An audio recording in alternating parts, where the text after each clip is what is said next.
Chapter 38. A mournful cry could be heard as a black goshawk descended from the sky and landed under a towering ancient tree in the seven-star forest. Under the tree was a man riding a fiery red steed. On the horse's back was a light golden carved bow with shining jewels. He raised his arm and let the goshawk land on it. Then, he heard the goshawk cry something and smiled. Looks like it's not too far away. This Lin Muyu is really amazing to be able to kill Big Blade Guanyang. It looks like this trip of mine, Yi Liang's, will not be in vain. As he said this, he suddenly cracked his whip and the horse immediately neighed and rushed forward. The mountain was full of jagged rocks, but the horse was able to walk through the shrubs and boulders as if it was flat ground. It was truly majestic. In the blink of an eye, night had fallen. This was the time that Lin Muyu worried about the most. They had to find a suitable place to set up camp and the fire couldn't be spread too far. Otherwise, they would be easily discovered. Therefore, they had to find a place like a depression or a cave. However, caves usually had a master. Wild beasts' night vision was far better than humans. Lin Muyu was very self-aware and didn't want to challenge a spirit beast in the middle of the night unless it was absolutely necessary. Let's stay here, we can't go any further. He raised his head and looked into the distance. There were waves of wolf howls coming from that direction. It wouldn't be good if they attracted a pack of wolves. Most of the wolves in the seven-star forest were spirit beasts that were less than 1,000 years old. He could easily kill them one by one, but if a pack came, he and Shuya would become a delicious meal in the mouth of the pack. Tonight, they chose a small cave that was only about 3 meters deep. In reality, it was just a cave that was sunken into the rock wall to hide. It couldn't even be considered a cave. Shuya looked around for some dry wood to use as firewood. Lin Muyu used a water bag to wash the stag meat that they had hunted an hour ago. It was a stag that was less than 5 years old and didn't have a beast spirit. It was used as a meat deer. Luckily, the meat was very fresh and tender. At least they wouldn't starve for this meal. Every time they killed a wild beast, Lin Muyu didn't dare cut off too much of its meat. This was because carrying too much weight on the way would easily exhaust her stamina. She and Shuya were in a state of being chased, so they had to store enough stamina to deal with any pursuers that might come at any time. Not long after, a pot of fragrant venison soup was already boiling. Shuya used a clean dagger to stir the venison in the pot, a trace of hope on her beautiful face. It was rare for her to be able to maintain a childish heart here. Let's eat, you. Got it. I'll be right there. Lin Muyu carried a bundle of firewood and walked back. She had to store some firewood for the night. Otherwise, it would be too easy for the beasts to get close. At this moment, a jia jia sound suddenly came from the sky. Lin Muyu couldn't help but frown. It was too familiar. That's right, it was the voice of the goshawk. Its cry was very mournful. What's wrong? Shuya walked out. It's that eagle again. It's following us. Lin Muyu said. Shuya looked up at the sky full of stars and pouted. It can't be. Could it be that someone is using the eagle's tracking ability to follow us? I can't rule out that possibility. Lin Muyu put down the firewood and said, Sister Chuyao, what do you know about wandering mercenaries? Among the 7 martial saints, is there anyone who is good at taming eagles to follow others? I don't know much about the 7 martial saints, but... Chuyao nodded and thought for a moment. She suddenly said, I know one. One of the 7 martial saints, Yi Liang, is known as the eagle tamer. He has an eagle that is good at tracking. But, it shouldn't be that bad, right? I heard that Yi Liang's family background is very good. His father is the owner of a villa. He shouldn't be someone who would risk his life for 100,000 Jin coins. That's hard to say. Everyone pursues different things. After sitting down, Lin Muyu frowned and said, Sister, hurry up and eat. After this meal, we'll continue on our way and leave this place. Chuyao was startled. Are we going to travel at night? Yes, we must get rid of this eagle. Otherwise, I'll feel like I'm sitting on pins and needles. All right then, Chiao ladled a bowl of soup with a lot of meat for her. Lin Muyu didn't care that the soup was too hot and wolfed it down. Then, he packed up his luggage and watched as Chiao finished the soup and extinguished the fire. However, he hadn't gone too far when he suddenly heard the sound of hooves behind him. Not good, it's coming. He hurriedly threw down his luggage and pulled out his steel sword. But at this moment, the sound of rushing wind whistled past. By the time Lin Muyu turned around, it was already too late. With a poochie sound, an iron arrow had pierced through his chest, straight through his back. You! Chu Yao's voice was especially miserable. She just watched as an arrow pierced through Lin Muyu's chest. A large amount of blood flowed down along with the arrow's head. Don't move. Get down. Lin Muyu endured the pain but was exceptionally calm. He pressed down on Chu Yao's shoulder and pressed her down into the bushes. The sound of hooves grew closer and closer. Then, 2 more arrows were shot, but they both disappeared into the bushes. His judgment was very accurate. The intruder had determined his position by the target's movement. If he didn't move, then the intruder wouldn't know where he was at all. Pa! The intruder dismounted and raised his hand to pull out a long sword with a keng sound. The blade of the sword was surrounded by flames and reflected on his face. It was one of the 7 martial saints, Yi Liang. Come out, Lin Muyu. Yi Liang laughed loudly and suddenly slashed out with his sword. The flames exploded and the bushes caught fire, illuminating the entire area. At this time, there was nowhere to hide. Lin Muyu slowly grabbed the handle of the arrow and slowly pulled it out. The pain was so great that she was about to collapse. Chu Yao's eyes were filled with tears as she watched. She hurriedly poured a bottle of first-rank healing medicine on the wounds on her chest and back. However, Lin Muyu had already discovered through her inner vision that her lungs had been pierced through. Breathing had become difficult and she had to end this quickly. Holding on to Chu Yao's hand, he lowered his voice and said, "Use drunk breeze. I will go out and attract his attention." No. Just as Chu Yao was about to say something, she saw that Lin Muyu had already stood up. From afar, Yi Liang still looked like a young man less than 30 years old.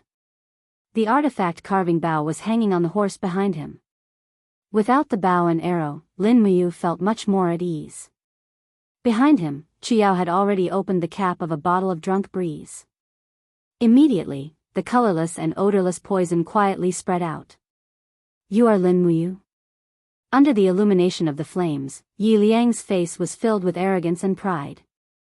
He smiled and said, "It seems like you are just a weakling. How could someone like you kill Big Blade Guanyang?" Lin Muyu was inwardly furious. He thought to himself, if it weren't for this grandson's sneak attack, I would have killed you as well. However, he didn't have the confidence to do so now. His opponent was a level 51 battle saint. His strength was originally above his own. Moreover, he was seriously injured. His only chance of winning was the effect of the drunk breeze's poison. Who are you? How dare you attack me with a sneak attack? How shameless. He tried to stall for time. Yi Liang laughed coldly. This young master is Yi Liang, ranked 3rd among the 7 martial saints. Let me tell you, this young master only casually shot you with an arrow. You're just unlucky. Furthermore, even if this young master didn't shoot you in the dark, I could still kill you. A person like you can only kill trash like Guanyang, who hasn't even stepped into the 3rd sky of the earth realm. As he spoke, the long sword in Yi Liang's hand slowly trembled. A fire snake actually climbed up the blade. This was his 6th grade martial spirit, Fire Snake. It could greatly increase the power of its owner's law of fire. It was also because of the power of the fire snake that Yi Liang was able to become one of the 7 martial saints at such a young age. Lin Muyu only felt that it was getting harder and harder to breathe. He held the steel sword tightly in his right hand and raised his head to look at Yi Liang. He said, "Even if you kill me today, it will be an unfair victory.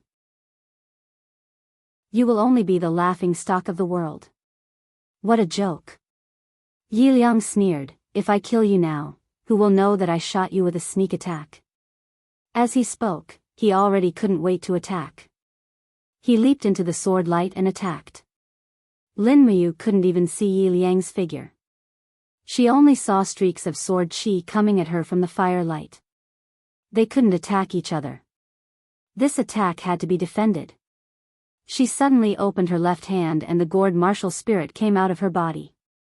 Then, she condensed the black tortoise shell. Clang, clang, clang. Yi Liang's blade cut the black tortoise shell 3 times in a row and created 3 cracks. However, the powerful rebound caused him to freeze on the spot. He said in shock, such powerful defense. Are you really only at the first sky of the Earth realm? Lin Muyu didn't say anything. As the black tortoise shell dissipated, she had already charged forward. Her steel sword struck Yi Liang's abdomen with flames and lightning. Bam! Yi Liang was unscathed from the heavy strike. Instead, pieces of gaseous armor slowly crumbled from his abdomen. It was an ability unique to the third firmament of the Earth realm, Qi armor. It could condense quintessential Qi into Qi armor to protect oneself. Looking at the fiery red true Qi that appeared on the surface of Lin Muyu's body, Yi Liang couldn't help but laugh. So you've already stepped into the second sky of the Earth realm. No wonder. Ha ha ha, this is great. As he spoke, he took a few steps back and held his long sword horizontally. The fire serpent martial spirit suddenly transformed and enlarged, turning into a real fire serpent that swallowed her. Lin Muyu had no choice but to defend. She forcefully gathered her true Qi and condensed the black tortoise shell again. Bam! Under the crazy attack, he took a few steps back. The clothes on his shoulders were already burnt. It was very tragic. How could he be Yi Liang's match when there was a huge difference in strength? Die! Yi Liang rushed forward again. Just as he was about to kill Lin Muyu with one sword strike, a vine suddenly rose from under his feet and quickly wrapped around his feet. It was the root entanglement skill of the gourd martial spirit. Damn it, what is this? He shouted angrily and quickly raised the flame essence to burn the green vine. How could Lin Muyu let go of such an opportunity? With a low shout, her true Qi turned into poisonous liquid and shot out from the gourd flower on the gourd vine. This world was full of schemes. Yi Liang had taught Lin Muyu a lesson. This time, it was Lin Muyu's turn to teach him a lesson. Chapter 39. Hua. The all-pervasive poisonous liquid turned into rain and fell on Yi Liang's body, sizzling as it began to corrode his body. In the blink of an eye, his body was already badly mutilated. It was truly too miserable. Yi Liang's mistake was that he was too confident. He thought that he could rely on his sword arts to block Lin Muyu's attack, so he did not use any extra true Qi to reform his Qi armor. He never thought that Lin Muyu's martial spirit would also have a move like poisonous liquid spray. In an instant, his entire body was covered in poisonous liquid, the surface of his skin quickly corroded, and his originally handsome face had already collapsed into a terrifying appearance. I'll kill you. I'll kill you. He roared hoarsely, trying to determine the position of the sound. Although he was ambushed, he still had his strength, and his long sword was covered in blazing flames as it smashed down from the sky. Meanwhile, Lin Muyu's breathing was already becoming weaker and weaker. His lungs had been pierced and he was reaching the limit of his physical strength. His legs were like lead, unable to move, and he could not even use falling star steps. He could only raise his long sword with both arms to block this swift and fierce attack. Dang! A crisp sound rang out, and the steel sword was cut in half. Yi Liang was holding a treasured sword, while Lin Muyu was only holding an excellent longsword used by mercenaries. After the sound of the sword breaking, the fiery red longsword quickly slashed down. Pooh! Blood splattered, and it directly cut into his shoulder. Flesh and blood splattered everywhere. Lin Muyu knelt on one knee, clenched his teeth, and opened his hand to grab the edge of the sword, preventing it from continuing to cut down, or else it would injure his muscles and bones. Still not going to die. The corner of Yi Liang's mouth was filled with a sinister smile. and he used his true qi to forcefully press down on the long sword. However, at this moment, a sudden feeling of dizziness came over him, and he almost could not hold the long sword anymore. Finally, the clear breeze drunk's medicine took effect. What's going on? Yi Liang hurriedly shook his head, but the feeling of dizziness became stronger and stronger. He lifted his leg and kicked Lin Muyu's chest. Peng! Lin Muyu responded and rolled into the grass. I want you dead. Yi Liang limped towards Lin Muyu, who was in the bushes. He kept shaking his head.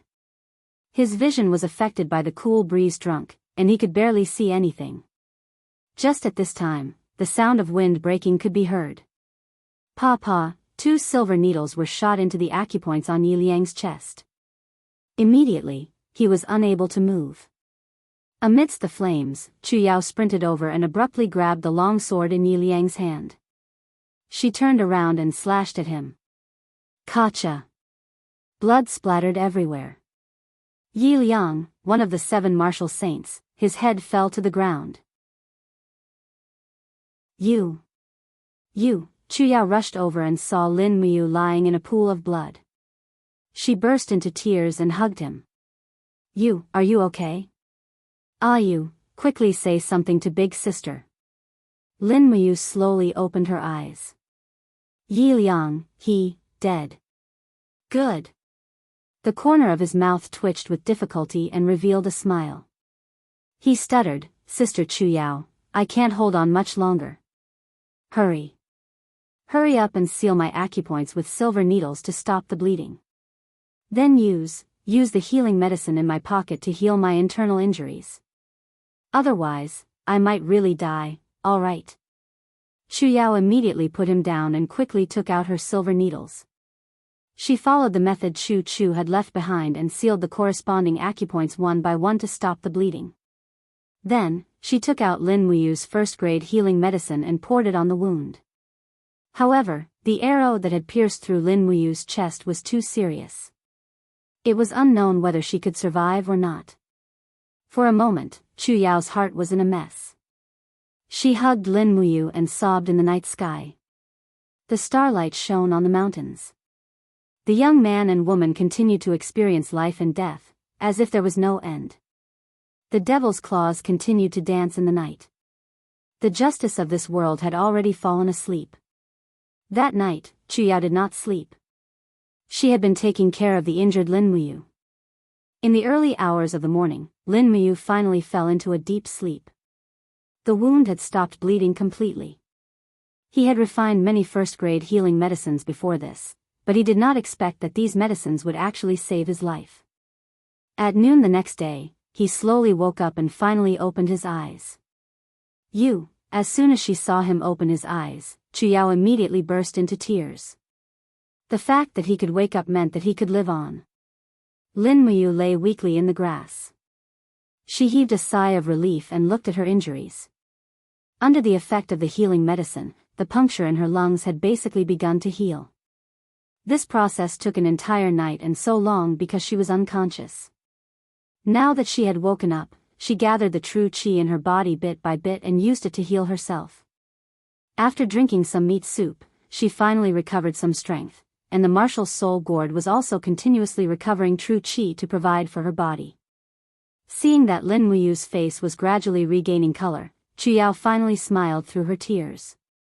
At night, Lin Muyu could already get up and walk. After all, she was an expert who had stepped into the second heaven of the earth realm, so she should have such a strong recovery ability. In the grass, a long sword with a faint glow of fire lay there quietly. It was Yi Liang's weapon.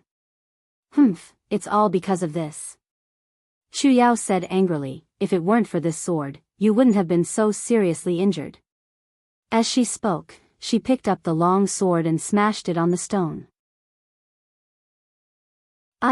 This senior sister was really too willful. Lin Muyu didn't know whether to laugh or cry. She hurriedly said, Don't, Sister Chu Yao. Leave this sword to me. It just happened that my weapon was broken by it. This sword should have some reputation, otherwise it wouldn't be able to break my steel sword in an instant. Chu Yao handed the long sword to him. He reached out and gently touched the sword. A faint warmth was transmitted into his fingers. The sword's streamline was very simple and clear, and near the handle was engraved with 2 words, Prairie Fire. It should be the name of this sword. Lin Muyu thought of the burning flames produced when this sword was swung. It was indeed very suitable for its name. She couldn't help but laugh and said, Prairie Fire, good name. From now on, this sword belongs to me, right? Chu Yao giggled, it's yours, it's yours. I'll give you anything you want. Lin Muyu smiled and said, I remember when Yi Liang came here, he rode a fine horse. Where did that horse go? I caught it and tied it in the jungle over there. Okay, we have a mount. That horse looks very handsome. It should be enough to carry the 2 of us, right? Chu Yao blushed. Thinking of riding with him, she couldn't help but think more, but she still nodded and said, it should be possible. Are we going to ride a horse? Yes, otherwise I really don't know when we can reach Lanyan City. That's good. They recuperated until dawn the next day. In the middle of the night, a wandering mercenary came, but he only had the strength of a level 27 battle spirit. He was injured by Chu Yao's silver needles, and then killed by Lin Muyu's demonic sound fist. They didn't dare to be careless, but they never spared the life of any mercenary who tried to sneak attack them. In the morning, after eating their fill, they packed their luggage and hung it on both sides of the fine horse. Chu Yao rode the horse, while Lin Muyu sat in the back with the burning prairie sword hanging on his back. He only had a little bit of everything he had. As for the treasured carving bow, he also left behind. After all, the range of the demonic sound blade was only a few dozen meters, but with enough arm strength, the treasured carving bow could shoot hundreds of steps away. In this world, riding and archery were both necessary skills for warriors to learn. This had already made Lin Muyu determined to practice archery. Fortunately, he was born with a high comprehension ability, so he learned very quickly through self-study. After getting a mount, their speed became much faster. They could even gallop on flat terrain. At this speed, they should be able to enter the territory of Lanyan City in about 3 to 5 days. Along the way, he still didn't forget to cultivate, and even killed a spirit beast, helping Chu Yao to break through to the level of a level 34 battle master. Lin Muyu's advancement was even faster, and he already had the strength of a level 45 battle elder. Basically, he could easily defeat any opponent with the strength of a level 50 battle saint. After all, his 4-layer gourd martial soul had 4 skills, which was unique in the continent. Many opponents were at a disadvantage because of the martial soul's skills, and they were simply being toyed with. Jia Jia, in the sky, a bird's cry came.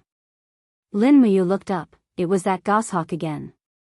After its master died, the goshawk that Yi Liang had tamed had been following him. Touching the treasured carving bow, he jumped off the horse with killing intent, took out an arrow and knocked it, saying, Bastard, who told you to follow us again? Whoosh! Amidst the sound of a bowstring being released, the goshawk let out a mournful cry as it was shot through. It landed in the distant forest. Lin Muyu found it in a few steps and carried it back. She said with a smile, Sister Chu Yao, pluck its feathers and cook it at noon. Goshawk meat should be quite delicious. Chu Yao pursed her lips and smiled, okay. However, at this time, a mournful bird cry suddenly came from the sky, and a gray figure flew over, getting closer and closer. Chu Yao squinted her beautiful eyes. That's a falcon, a bird of prey in the sky, it's carnivorous. Lin Muyu knocked his bow again, shoot it down and make 2 pots of soup. Don't worry. Chu Yao giggled, this falcon doesn't seem to be hostile, it should be looking for us.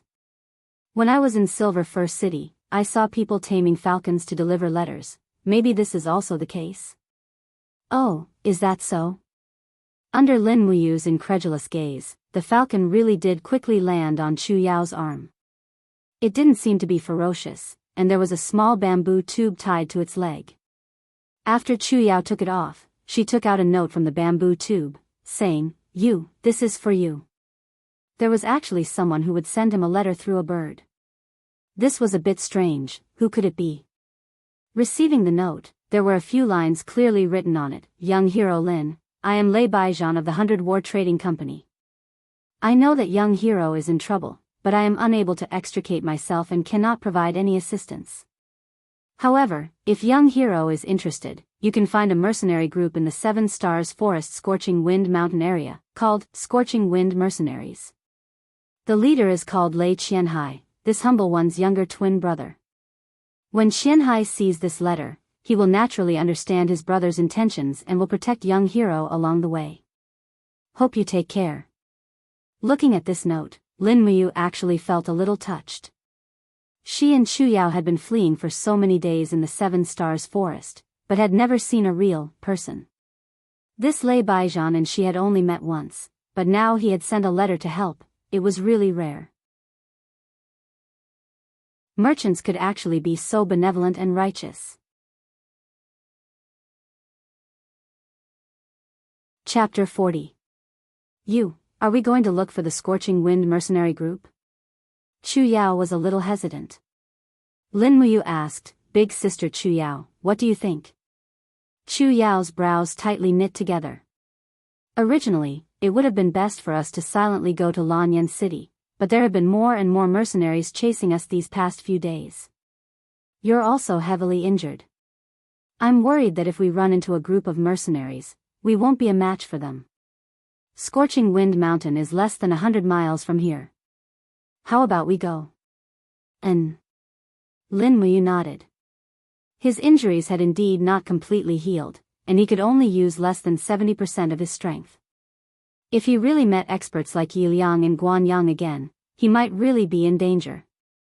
In just half a day, they arrived at the Scorching Wind Mountain. This was a mountain peak located in the volcanic belt. From afar, they could even see the magnificent scene of volcanoes erupting. When the two of them arrived at the foot of the mountain, they encountered a few minions. Lin Muyu took out Lei Baijian's letter and was brought up the mountain. Rather than calling it a mercenary group, it would be better to call it a bandit group that had gathered in the mountain stronghold. Each and every mercenary didn't look like a soldier at all. Their faces were like bandits, causing Lin Muyu and Chu Yao to feel a little uneasy. The leader is in the hall, please come in. One of the minions said respectfully. Lin Muyu took down the Scorching Wind sword and carefully entered the hall with her hand on the hilt. There were dozens of chairs on both sides of the hall, and all the leaders were present. The leader's seat was occupied by a middle-aged mercenary who looked to be around 35 years old. His eyes shone brightly. You're Lin Muyu? The corner of his mouth rose. Yes, you're the leader of the Scorching Wind mercenary group, Lei Qianhai? Yes, that's me.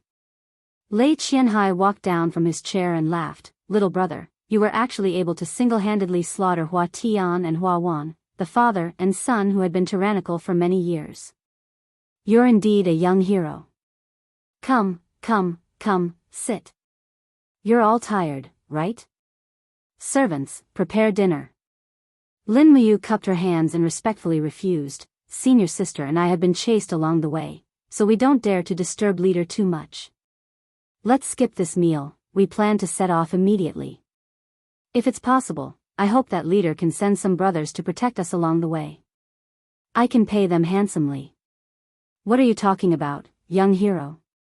Lei Qianhai patted his chest and said, my brother asked me to protect you. If I, Lei Qianhai, were to accept your reward, then what kind of person would I be? Since young hero doesn't want to stay the night, that's fine too. I'll choose 100 of the most agile people on the mountain to accompany young hero. 100 people? Lin Muyu was taken aback. No need for that many. 20 is enough. Young hero is too polite. Servants, immediately choose 20 elite soldiers and prepare to set off. In addition, prepare enough food, water, and horses. We must escort young hero Lin safely to the place he wishes to go. As he spoke, Lei Qianhai suddenly bent down and looked at Lin Muyu and Chu Yao with a burning gaze. It said that Hua Tian lost his life in order to seize a copy of the Divine Medicine Codex. Young hero should have already retrieved the Divine Medicine Codex, right? Chu Yao was stunned. Lin Muyu indifferently said, when we escaped, it was raining heavily and I was injured. My blood mixed with the rainwater, and by the time I remembered, the Divine Medicine Codex had already become a pile of grass pulp. So, the Divine Medicine Codex no longer exists in this world. Oh, so it's like that, Lei Qianhai faintly smiled, but the disappointment in his eyes did not escape Lin Muyu's eyes. He then looked at the long sword in Lin Muyu's hand, and his eyes lit up. This sword seems to be a soul-refining artifact. What is its name? Lin Muyu inwardly cursed. How was this Lei Qianhai a good person? He was obviously a bandit. This sword is called Prairie Fire.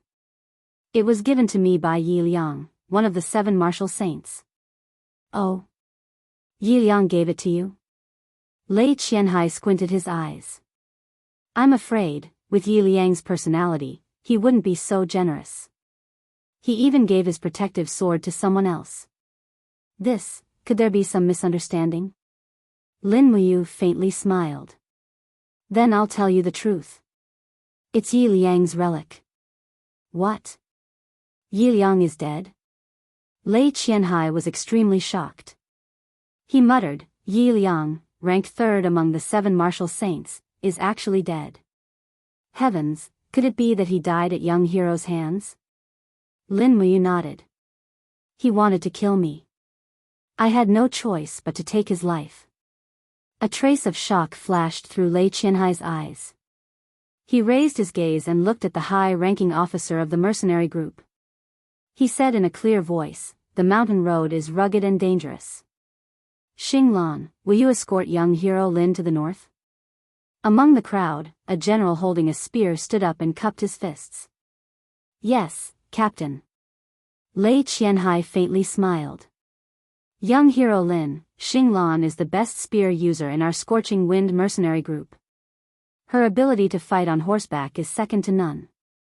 She has the strength of a level 46 battle elder. I believe she can help young hero Lin and Miss Chu overcome this difficult time.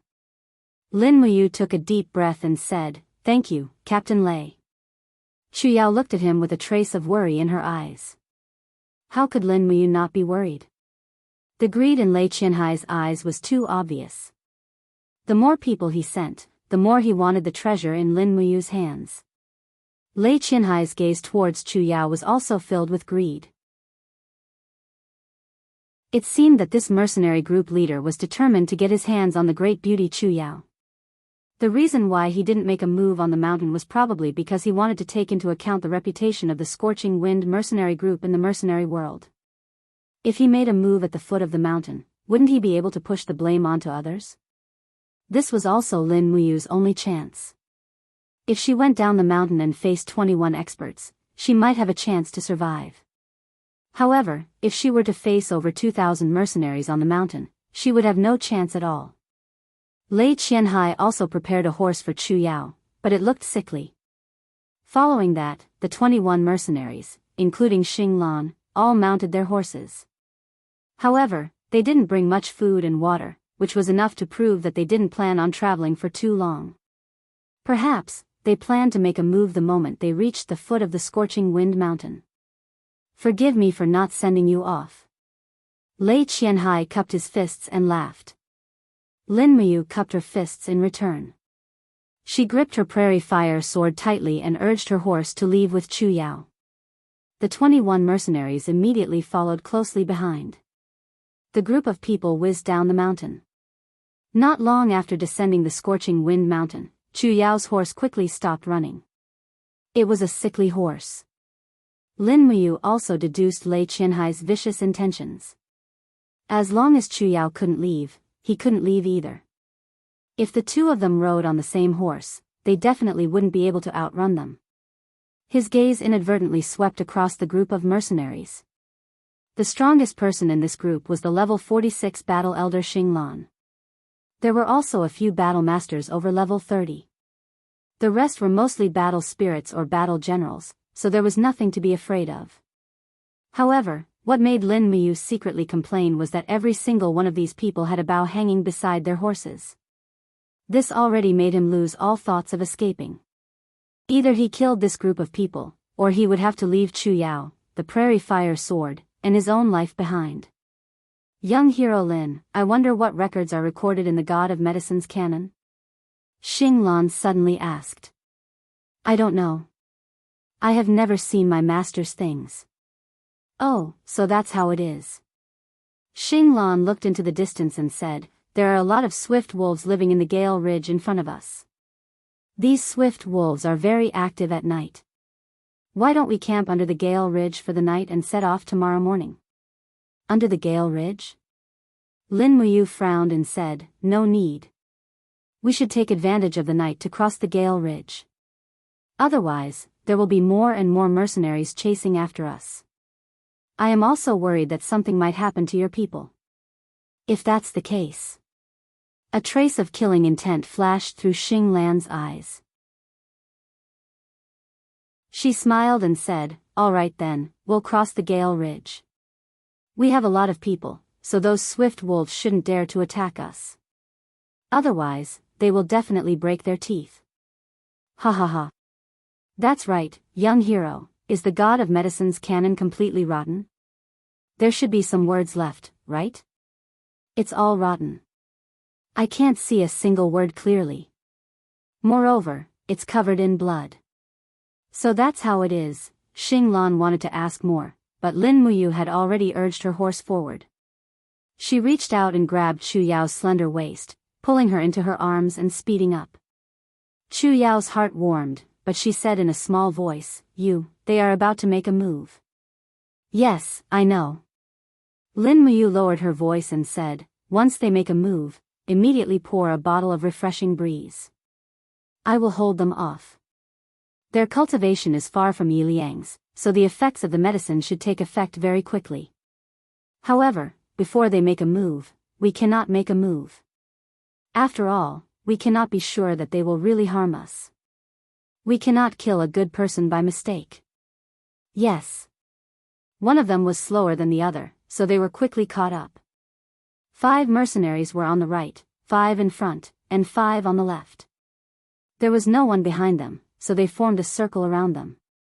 The signs of a fight were becoming more and more obvious. Young hero, we are almost at the swift wolves' gathering place. Xing Lan laughed. So what? Lin Muyu asked coldly. They have been hungry for a long time. Xing Lan's smile became even wider. Young hero, you should know how to cut meat to feed the wolves, right? Ha ha ha, they are really hungry. The surrounding mercenaries all took out their weapons. Some of them had already drawn their longbows and pointed them at Lin Muyu. Xing Lan even raised her spear and laughed loudly. Lin Muyu, your head is worth 100,000 Jinin coins. Don't blame us. Do it. Lin Muyu said indifferently. Chu Yao quickly poured the refreshing breeze on the grass. At the same time, the green gourd martial spirit came out of her body and condensed into a complete gourd shape, covering the 2 people and the horse. The mystic tortoise shell also formed a circle and blocked the arrows. Xing Lan soared into the sky and raised her spear with both hands. Her martial spirit came out of her body, and icicles surged on the spear and landed on the mystic tortoise shell with great force. Bam! The ice crystal shattered and Xing Lan was bounced back. However, Lin Muyu did not fare well either. Her blood and qi were in turmoil from the attack. She raised her hand and threw out the demonic noise saber. Amidst the whistling sound, the 2 mercenaries quickly screamed and died.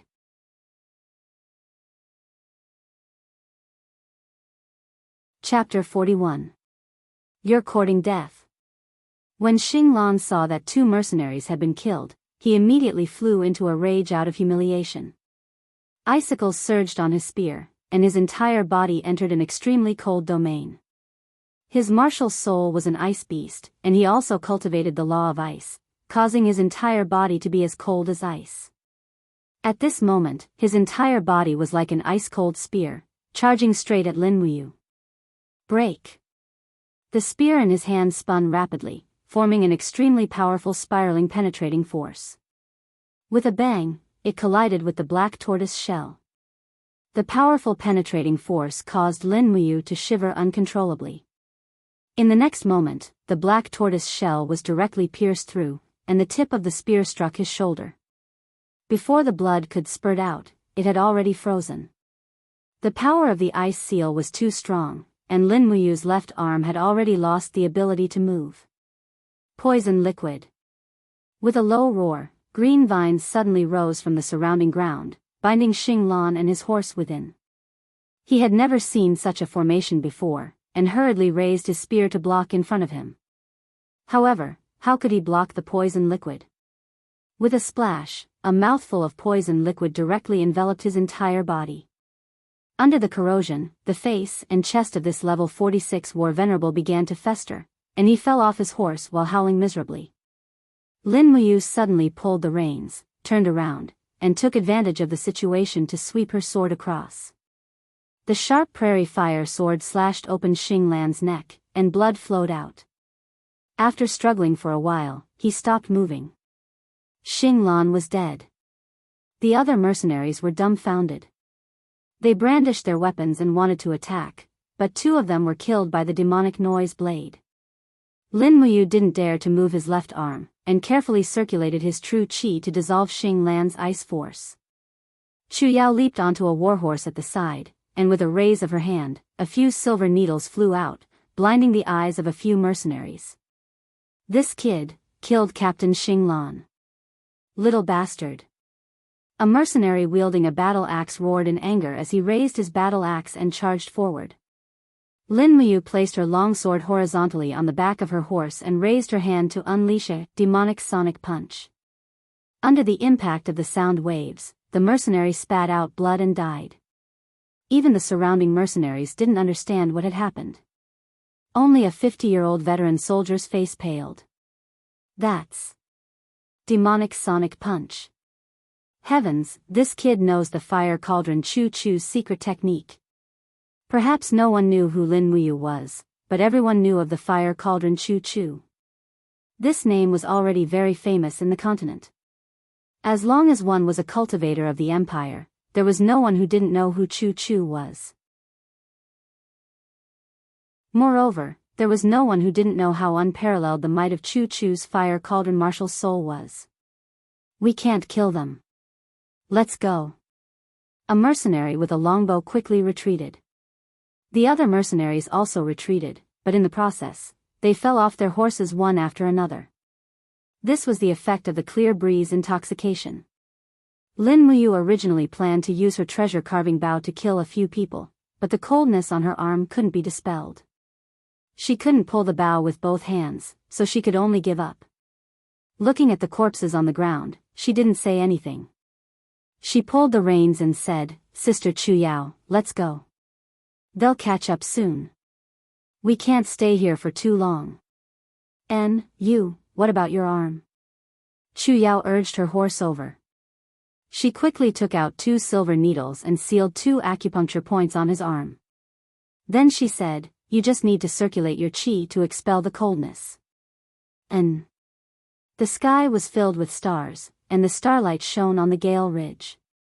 The two hurriedly prepared to leave, but at this moment, a blood-red shadow suddenly appeared in the darkness. Chu Yao couldn't help but be surprised. What is that? Lin Muyu's heart turned cold. Not good, it's a swift wolf. Let's go. Sure enough, in the next moment, countless swift wolves came down from the mountain.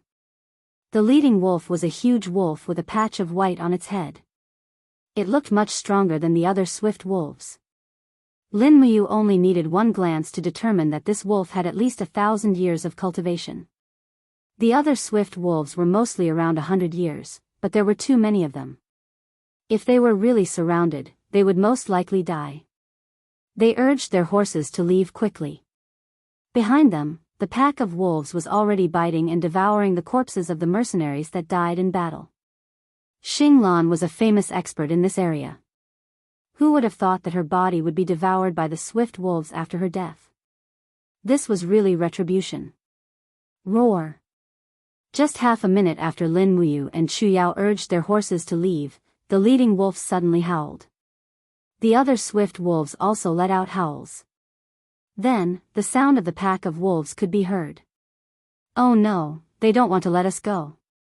Chu Yao clenched her teeth. Lin Muyu quickly circulated her power to force the cold energy on her shoulder away. She said, "Don't worry about anything. Hurry up and leave. I'll bring up the rear.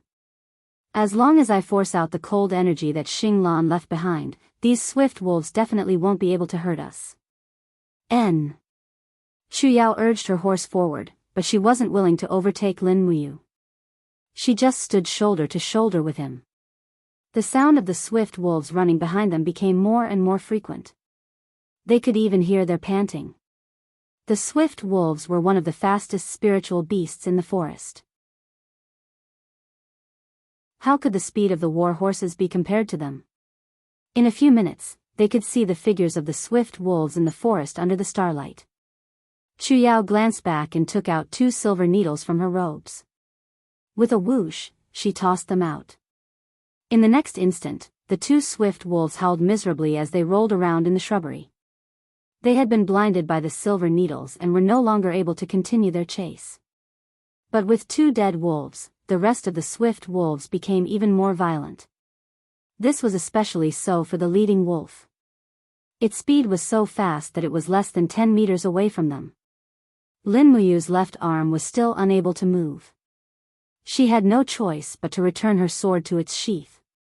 Then, she raised her hand and threw out a demonic sonic punch. Pung! The wind from the punch landed heavily on the face of the leading wolf. However, the leading wolf was a spiritual beast with more than 1,000 years of cultivation. It was only injured but not killed. With a trace of blood on its face, it continued to chase. Lin Muyu didn't hold back either. She threw out a few more demonic sonic punches, causing the leading wolf's face to be covered in blood. Even its skull had been shattered. At this moment, a howl suddenly came from the side of the forest. 2 huge wolves pounced out. "Be careful!" Lin Muyu hurriedly shouted. He didn't expect the swift wolves to be so cunning and know how to outflank them. Chu Yao saw it clearly. She spurred her horse forward and stood in front of Lin Muyu. Her purple marten marshal's soul came out and a ball of flame struck one of the huge wolves. However, the other wolf had already leaped onto the horse's back. Its sharp claws tore open the warhorse's butt, causing blood to flow. It opened its mouth and bit towards Chu Yao's back. After all, Chu Yao was already at the first level of the Earth realm. She was very agile. The moment her shoulder was bitten by the wolf's teeth, she stabbed the dagger in her right hand into the wolf's neck. Pooh! Another wolf's corpse fell to the ground. Lin Muyu frowned. "Is it badly injured?" Chu Yao shook her head. "It's fine. Let's go." At this moment, the alpha wolf leaped and pounced towards Lin Muyu's back like lightning. Black tortoise shell. While on the horse, he immediately summoned his martial soul. The dark red azure gourd came out of his body and the black tortoise shell's flame energy quickly gathered. With a bang, the pouncing alpha wolf was repelled. Lin Muyu took the opportunity to strike the alpha wolf's head with lightning strike. Crack! A sword mark could be seen through the alpha wolf's eyes. Its skull was almost completely split open. Flesh and blood flew everywhere. However, the alpha wolf's vitality was so tenacious that it continued to roar and chase. A trace of warmth came from her left arm. Lin Muyu was immediately overjoyed. The cold energy left by Xinglan had been completely expelled from her body. He opened his hand and grabbed the carved bow. Then, he turned around and fiercely shot the arrow. He poured his real qi into the arrow, and with a whoosh sound, the arrow shot into the eyes of the chieftain wolf like a falling meteor.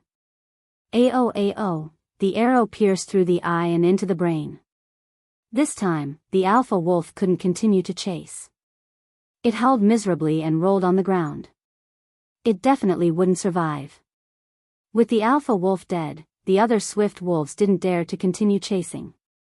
They seemed to have realized that the 2 in front of them were very terrifying. If they continued to chase, they might lose their lives.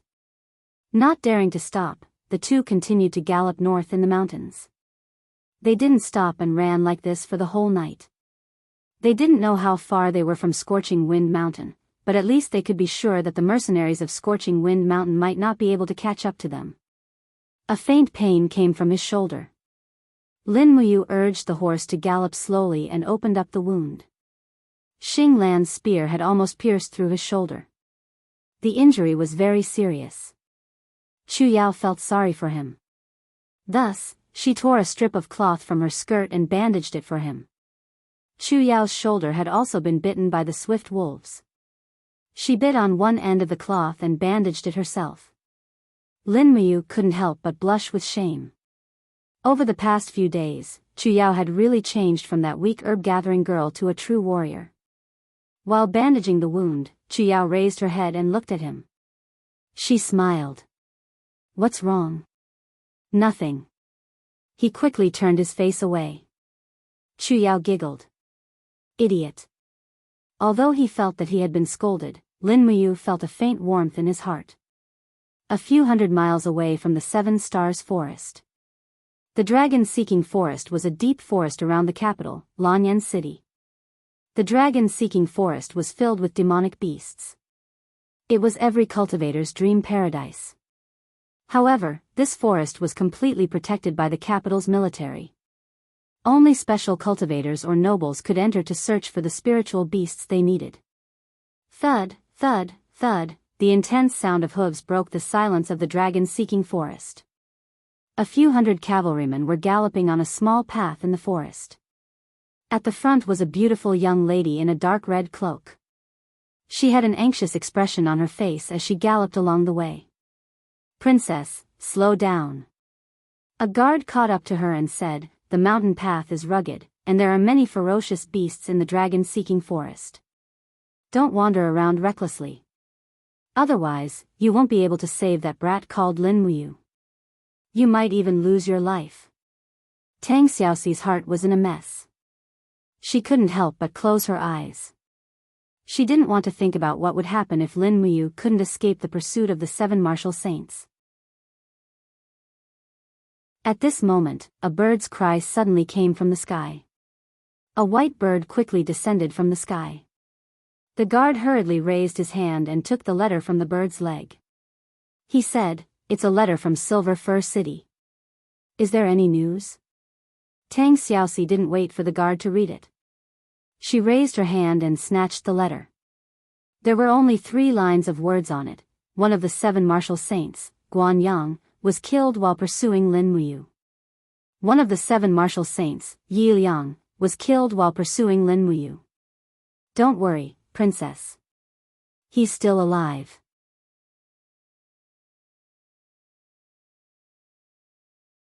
Chapter 42. Bang! Hu Tianning, the governor of Cangnan province, flew into a rage and shouted in a low voice, "What did you say? Say it again." He slammed his palm heavily on the desk made of black wood, causing the teacups and documents to fall to the ground.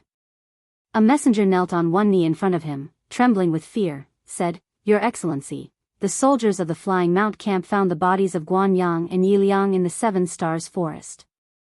Guan Yang's death was very similar to Hua Tian's. Yi Liang was poisoned and died with his throat cut. His warhorse and weapons were all taken away. A bunch of good-for-nothings, a bunch of good-for-nothings. Hu Tianning's face was ferocious, and he kept inhaling cold air. After a while, he said, "Is the Flying Mount camp still chasing us?" "Yes, but we were attacked by several spirit beasts on the way and lost some men and horses." "How many men and horses were lost?" 300, they encountered a giant python at least 4,000 years old, bastard. Hu Tianning slammed the table again and said, "If I don't kill Lin Muyu, I, Hu Tianning, am not worthy of being the governor of Cangnan province. Write a letter to General Xiang Yu immediately and ask him to set up an inescapable net outside Lanyan City. Once we capture Lin Muyu, we can execute her on the spot." Yes, on the 9th day of exile, in the Seven Stars Forest. Chu Yao was washing and changing clothes by a clear stream, while Lin Muyu was herding horses. She opened the map and looked at the marks on it. She frowned and said, "This map. I really don't understand it, but we should not be far from the territory of Lanyan City. We can enter the dragon-seeking forest outside Lanyan City in 1 day at most." "Sister Chuyao, are we going to enter the dragon-seeking forest?" "Yes." Chuyao wiped the sweat on her forehead and said with a smile, "We are wanted by Tsangnan province, so most of the people who want to kill us are also from Tsangnan province. Lanyan City is the center of the empire and doesn't belong to any province. As long as we enter the dragon-seeking forest, those wandering mercenaries who want to kill us will be afraid. At least they won't kill so openly." "That's good. Let's go to the dragon-seeking forest immediately after dinner." In order to avoid killing as many people as possible, Lin Muyu chose to escape through the least populated areas. That way, she hadn't met anyone for 2 days, so she wouldn't meet any mercenaries. The food for lunch was very simple.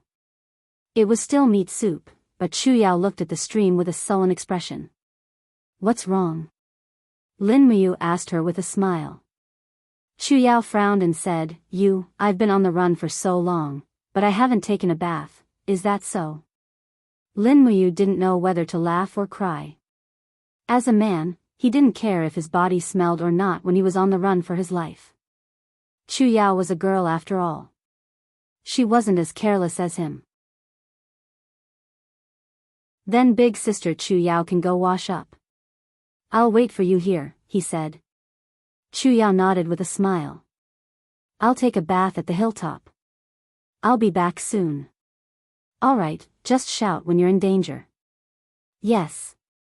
Lin Muyu continued to boil the meat soup in the pot, while Chuyao carried a change of clothes. The fragrance of the meat soup was getting stronger and stronger. It was still venison. Not long after, Lin Muyu's stomach was growling non-stop. Just as he was considering whether or not to secretly eat a piece of meat, he suddenly heard Chuyao scream from the other side of the hill. Something had happened. He quickly rushed over with his sword in hand. Falling star steps made him rush over like a gust of wind. Sweeping over the hilltop, he saw Chuyao's snow-white body in the stream. She had her back to Lin Muyu, splashing water as she retreated. She shouted, "Go away! Go away!" There was something in the water. Lin Muyu took a big stride forward and leaped into the water. Her sword flashed and the sharp sword chi pierced through the water. Instantly, blood splattered everywhere. In the next moment, the 2 halves of the water snake's corpse floated up to the surface. Lin Muyu was stunned. Although this water snake was much bigger than ordinary water snakes, it was still harmless to humans and animals, right? Behind him, Chuyao hugged him tightly. She was so scared that her whole body trembled. "Is it dead? Dead?" Lin Muyu wanted to cry. "Big sister Chuyao, this is just an ordinary snake. It can't even be considered a spirit beast. You're at the first level of the earth realm. How could you be scared by a snake?" Chuyao pursed her red lips and said pitifully, I'm naturally afraid of squirming things, especially snakes. So when I'm scared, I even forget about my cultivation." As she spoke, she blushed and said, I'm not wearing any clothes." "I know, I saw it." "What? You saw it?" Chuyao's little heart beat violently. Lin Muyu couldn't help but laugh and said, "Big sister Chuyao's back is still very beautiful. I won't look at the front. Sink your body into the water. I'll go back now. You should come back quickly to eat too." "Okay." Chuyao slowly lowered her body, while Lin Muyu leapt up and whizzed past the mountain ridge without looking back. Silly boy, Chuyao looked at his back. She didn't know if she was happy or disappointed. Not long after, Chuyao came over in a new set of clothes. Her short hair was still a little wet. Lin Muyu looked up and said with a smile, "Big sister Chuyao is indeed a real beauty." Chuyao blushed. "Of course. Hurry up and eat, or the beauty will starve into an old lady." "You're asking for a beating, brat." Chuyao was extremely shy. The 2 of them quickly ate and then cleaned up the scene. They got on their horses and continued to move forward. Because they had 2 horses, their speed was not slow. A day later, they arrived at the edge of the 7 Stars forest. An ancient stone tablet was engraved with the words, "Dragon-Seeking Forest." Lin Muyu rode past and said with a smile, "Finally, we're coming to the legendary capital, Lanyan City." Chu Yao couldn't help laughing. "You're dreaming. The dragon-seeking forest almost surrounds the entire Lanyan City. It's very vast. We've only arrived at the dragon-seeking forest. It'll take at least 3 days to enter Lanyan City. Besides, we won't go to Lanyan City.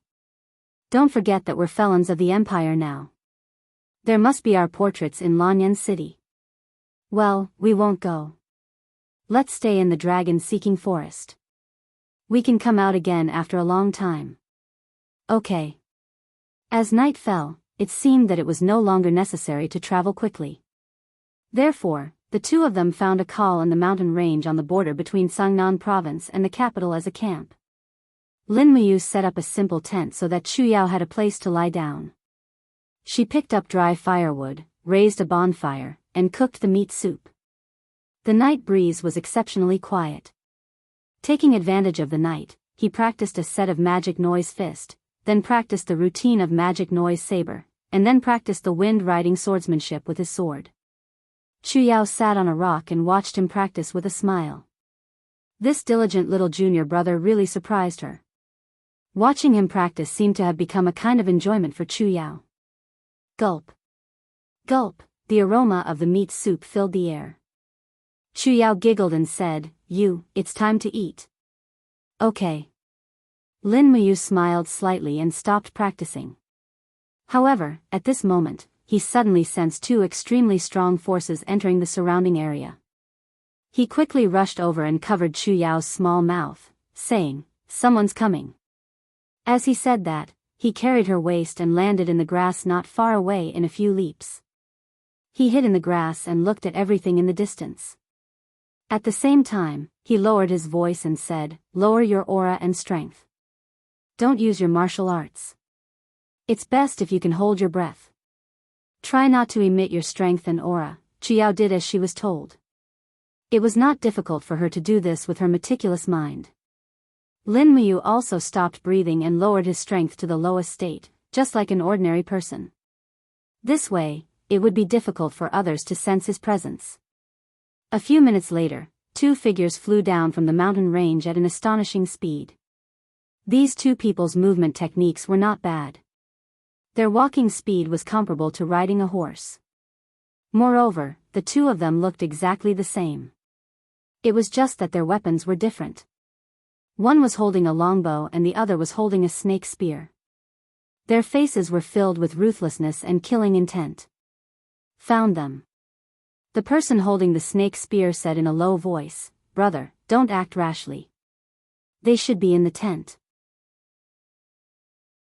The person holding the bow sneered, "Ren too, wait for Big Brother to make a few holes in them. Have a taste of my 4 consecutive arrows." "Okay." The person holding the bow quickly took out an arrow from his quiver. With a "so" sound, he went straight to the tent. With lightning speed, he took out 3 arrows in a row and shot them one by one. With a "pu-pu" sound, 4 transparent holes appeared on the tent. This kind of cultivation was indeed very shocking. He could be considered as an extraordinary cultivator in archery. The person holding the spear roared and rushed over. The spear fiercely smashed down and raged with flames. Pung! The tent was instantly torn into pieces and completely turned into a pile of ashes. "They're not here?"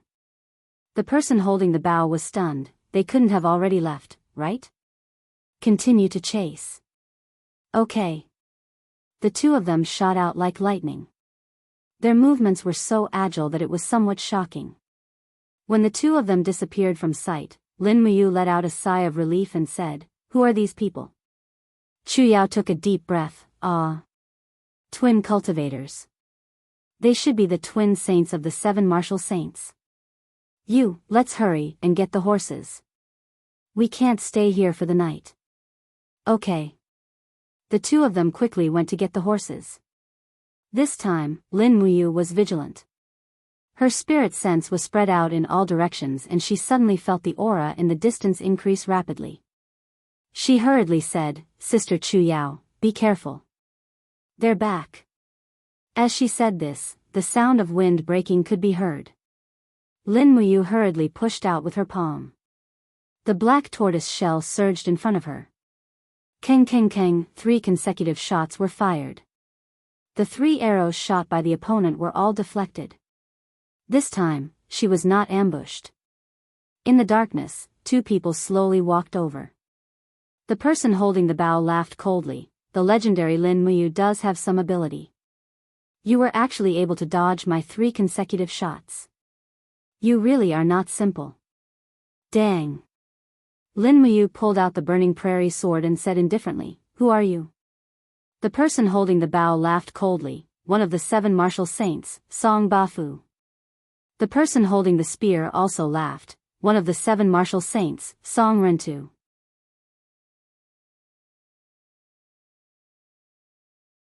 Chapter 43. Cool breeze intoxication. I'll buy you some time. Lin Muyu's soft voice drifted into Chu Yao's ears along with the wind. Chu Yao did as he was told and quietly poured a bottle of cool breeze intoxication on the grass. Coincidentally, he was in a good position, so the smell of the cool breeze intoxication drifted towards the two of them, but they didn't seem to notice it at all. 7 martial saints again?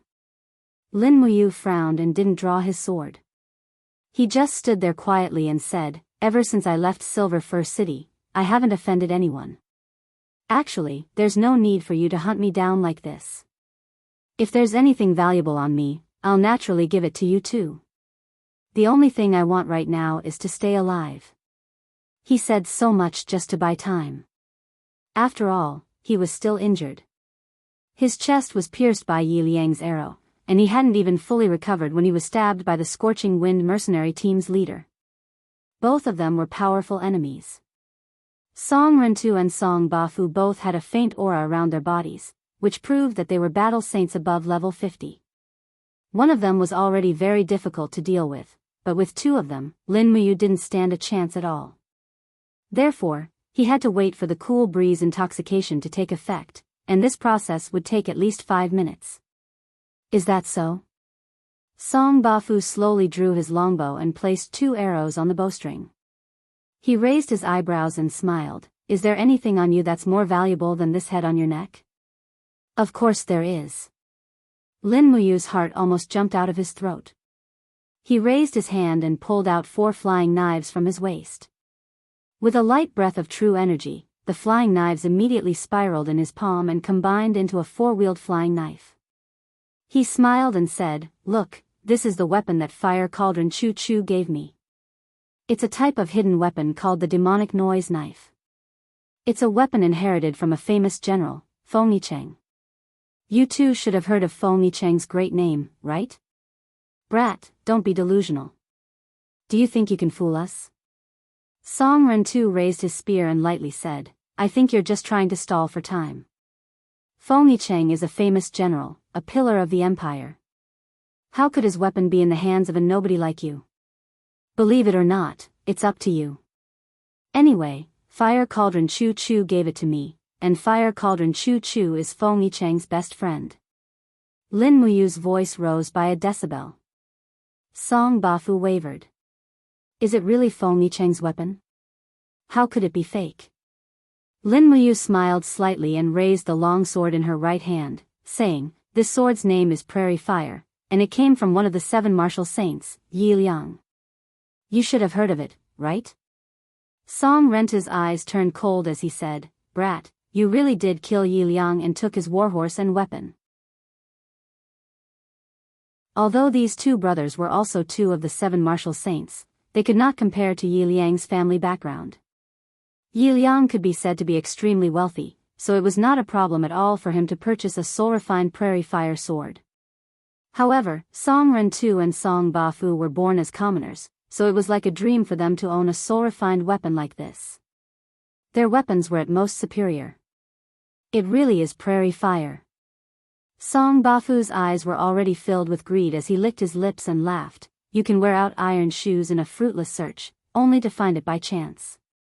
Legend has it that prairie fire sword is a grade 3 spirit weapon, and it's actually in this brat's hands. Little brother, we've struck it rich this time. This prairie fire sword can be sold for at least 10,000 Jin coins. Ha ha ha, don't be in such a hurry. Lin Muyu laughed and sheathed the prairie fire sword, saying, I haven't even said that I'm going to give it to you guys. Song Renta's eyes flashed with fierceness as he laughed. That's not up to you. Do you want to give it to us or not? When us two brothers cut off your and this little girl's heads, naturally these treasures will belong to us. Lin Muyu couldn't help but laugh, saying, do you really think you can beat me? As he spoke, he suddenly let out a low roar and the martial spirit gourd came out of his body. Song Ren too couldn't help but laugh. Oh, so it's a grade 10 green gourd. A support-type martial spirit actually dares to be so ostentatious. Brat, the martial spirit you revealed really scared Grandpa to death. Is that so? The corner of Lin Muyu's mouth curled up into a smile as he slowly increased the strength of his true energy and poured it into the martial spirit. The green gourd's color rapidly changed from green to silver, then to blue, and finally to red. This was the transformation of the 4 levels of power, and at the same time, this also meant that the martial spirit had obtained 4 skills.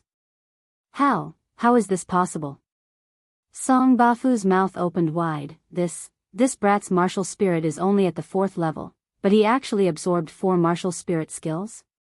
1 skill per level, how is this possible? Even the strongest martial god of the empire wouldn't have this kind of luck, right? Of course, there was a chance for the martial spirit to absorb skills. Some experts with great attainments not only had absolute strength, but luck was also a very important factor. People with extremely good luck could absorb skills in succession and increase their cultivation by a large margin. This was also the reason why Song Bafu was so shocked. It's not over yet. Lin Muyu seemed to be deliberately showing off as he suddenly raised his left hand and struck the air in the distance. With a pang sound, a large boulder was immediately shattered into pieces. His cultivation had long since changed from before. Song Renta's face was filled with shock. He had never seen such a mysterious martial art before. This is... Song Bafu was more knowledgeable and his eyes turned cold. Demonic Sound Fist. This is the Fire Cauldron Chu Chu's unique skill, Demonic Sound Fist. Goddamn brat, did you take the Fire Cauldron Chu Chu as your master? Didn't that old geezer say that he would never accept a disciple in his lifetime? Who are you to the Fire Cauldron Chu Chu? I'm Chu Chu's student. Lin Muyu spoke indifferently. If the two of you are really sensible, then hurry up and leave. Take advantage of the fact that I don't want your lives right now. Otherwise, not only will you offend me, but you'll also offend Fire Cauldron Chu Chu. Once he finds out about this, do you think he'll let the two of you go? Song Ren too was a bit timid. But Song Bafu's face was filled with greed and determination. He sneered, it doesn't matter, the dead can't talk. Little brother, get ready. Yes. The two summoned their martial spirits. Sure enough, they were of the same origin. The two brothers' martial spirits were black bears, extremely powerful beast spirits. You, be careful. Chu Yao said softly. Lin Muyu gently waved his hand, signaling Chu Yao not to make a move. He can do it himself. Slowly increasing his Jin Qi, the green gourd martial spirit's red luster became more intense. At the same time, gourd vines rose up to protect the outer walls of the gourd, and beyond that was the fiery red-black tortoise shell. This time, Lin Muyu didn't have a choice. 1 against 2, he had to use defensive tactics because the green gourd martial spirit wasn't good at attacking, but with the black tortoise shell, its defense was greatly increased. He needed time. As long as the clear breeze intoxication took effect, he would be able to defeat the two in front of him. But there should still be a minute or 2 left. Kill! Song Bafu roared. 3 arrows shot out like meteors. The arrows cut through the air in a very clear trajectory, and the power of the black bear martial spirit lingered around the arrows, making them look even more indestructible. Peng peng, two loud sounds, Lin Muyu's body trembled slightly, and a crack appeared on the black tortoise shell. Fortunately, the defense was not bad, and it didn't immediately collapse. He quickly raised his hand, and 4 flying knives flew out together. Whoosh whoosh whoosh, with a biting cold killing intent in the air, Song Bafu could only move to dodge with his longbow. He couldn't stand still and shoot arrows. The fiery red-black tortoise shell lingered around Lin Muyu, and he even condensed most of his Xianxia into a green rock armor close to his skin to protect himself. It was a pity that he didn't see iron pear flower along the way, otherwise, it would be more perfect to refine some stone skin potion. Courting death. Song Rentu shouted, holding a spear and stabbing over. The spear was surrounded by a fiery red flame. From the side, it was a sudden attack. Suddenly, a gap appeared on the black tortoise shell. This Song Rentu's strength was stronger than his brother's. There was a sweet taste in his throat, and Lin Muyu secretly complained. Just one attack was enough to make his chi and blood surge. Such an opponent was indeed very difficult to deal with. In the blink of an eye, the wall of the gourd had been stabbed 7 or 8 times, and it was already full of holes. Puchi. Song Rentu once again made a tricky attack, and instantly broke through the defense of the black tortoise shell. The tip of the spear pierced through 2 layers of the wall formed by the gourd vines, and with a puchi sound, it passed by Lin Muyu's neck, leaving a horrifying bloodstain on his skin. Fortunately, Lin Muyu dodged quickly, or else his throat would have been pierced by the spear. His heart was cold, and his Xianxia actually produced a sense of powerlessness, and he was almost unable to raise his Xianxia. At this time, the sound of Chu Yao's silver needles pierced through the air, and landed on Song Rentu's chi armor one after another, bursting into sparks. Still not dead? Song Rentu burst into laughter, and the sparks on his spear skyrocketed. Ignoring Chu Yao's attack, he aimed at Lin Muyu's chest with a determined strike. Pooh!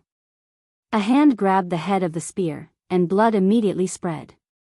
Lin Muyu endured the excruciating pain to prevent the spear from piercing into her chest. At the same time, she raised her sword and slashed at the middle of the spear. With a clang, sparks flew, but the spear could not be cut off. It only left a mark about 1 centimeter deep. The sharpness of the burning prairie sword was not enough to cut this pure iron spear. Die! Song Rentu's face was full of viciousness. With a roar, he straightened the spear, and the tip of the spear slowly pierced into Lin Muyu's chest, about 3 centimeters deep. At the moment of life and death, Lin Muyu felt that a stream of fire was surging in the burning prairie sword. It was the effect of soul refining. When its master was about to die, the beast's soul in the burning prairie sword was trying to save its master. With a bestial roar, the energy of a fierce fire tiger pounced out of the burning prairie sword and pierced through Song Rentu's chest. Pooh! Song Rentu's eyes widened, and he slowly fell backward. A huge bloody hole appeared in his chest. This was the power of a 3rd-stage spiritual weapon. Brother! Song Bafu was shocked, and he hurriedly pulled the longbow. Suddenly, he felt that his vision was blurred, and the Xianxia in his arms was quickly draining. He could not even pull the bow. What's going on? He was already shocked.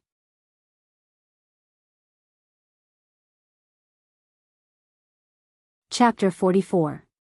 Plop. Song Bafu weakly knelt on the ground. Spirit tools and 100,000 Jinin coins were already in the past. At this moment, there was nothing more important than surviving. In his blurred vision, he saw that his twin brother had already fallen to the ground with a frightening bloody hole in his chest. Song Rentu, dead. Song Bafu could only run for his life. He waved his arms and crawled on the grass, even abandoning the longbow he carried with him. However, his true chi and strength were constantly flowing away in the clear wind drunk, and he didn't even have the strength to crawl and escape. Lin Muyu took a deep breath and sat on the ground. In order to defend against the 2 experts' attacks, he had almost instantly consumed more than half of his true chi. His martial spirit was seriously injured, so his internal organs were also affected, and his aura was unstable. Chu Yao stood up and probed Song Rentu's aura, saying, "He's dead, what about the other one?" Lin Muyu sat there quietly and said, "We have already killed many people, but if we let Song Bafu escape, he will definitely find an opportunity to take revenge on us. Big sister Chu Yao, you do as you see fit. I am very tired now, and my whole body can't lift an ounce of strength." And the expression in Chu Yao's eyes became more firm and decisive. She stood up and grabbed the spear that was stained with Lin Muyu's blood. She jumped up and directly pierced the back of Song Bafu, who was crawling on the ground. Blood suddenly spurted out, and Song Bafu's body trembled violently under the pain. His limbs danced frantically, but Chu Yao gritted her teeth and quickly used her strength to insert half of the iron spear into the ground, nailing Song Bafu to the ground and letting him wait for death. She slowly turned around, her short hair gently swaying in the night wind. Her face no longer had the innocence and immaturity of a little girl, but instead had a bit more steadiness and determination. Lin Muyu looked up at her speechlessly, but her heart felt like it was being stabbed by a knife. What kind of world made Chu Yao like this? If it wasn't for these people endlessly chasing after them for Jinin coins, perhaps Chu Yao would not be like this now. Of course, the death of Chu Feng's grandfather was also a big blow to Chu Yao. Looking at the soup pot on the side, Chu Yao turned to him and smiled warmly. Fortunately, our dinner was not affected by the battle. Let's eat first. You're injured, how about we leave tomorrow? Lin Muyu nodded, whatever sister says. Okay. After eating and warming up, Lin Muyu leaned against the stone wall and circulated his qi to heal his injuries. Then, he refined some medicine to treat his internal injuries. His injuries were too serious, so he needed to nurse his body to the best of his ability. Otherwise, it would be the end of him if he was left with internal injuries or disabilities. To a martial artist, what was more valuable than a healthy body? He did not cultivate much that night. The main thing he did was to recover from his injuries. Lin Muyu leaned against the stone wall, his mind replaying the many experiences he had experienced in the past few days. After coming to this world, it seemed that killing and being hunted had become a normal thing. He was deeply opposed to killing, but now that there were two corpses lying not far from him, he was actually used to it. Then, he thought of Tang Xiaoxi. What would this beautiful and kind little princess be doing? If she knew that he had become a serious criminal of the empire, how would she react? Suddenly, Tang Xiaoxi's sleeping face under the moonlight appeared in his mind.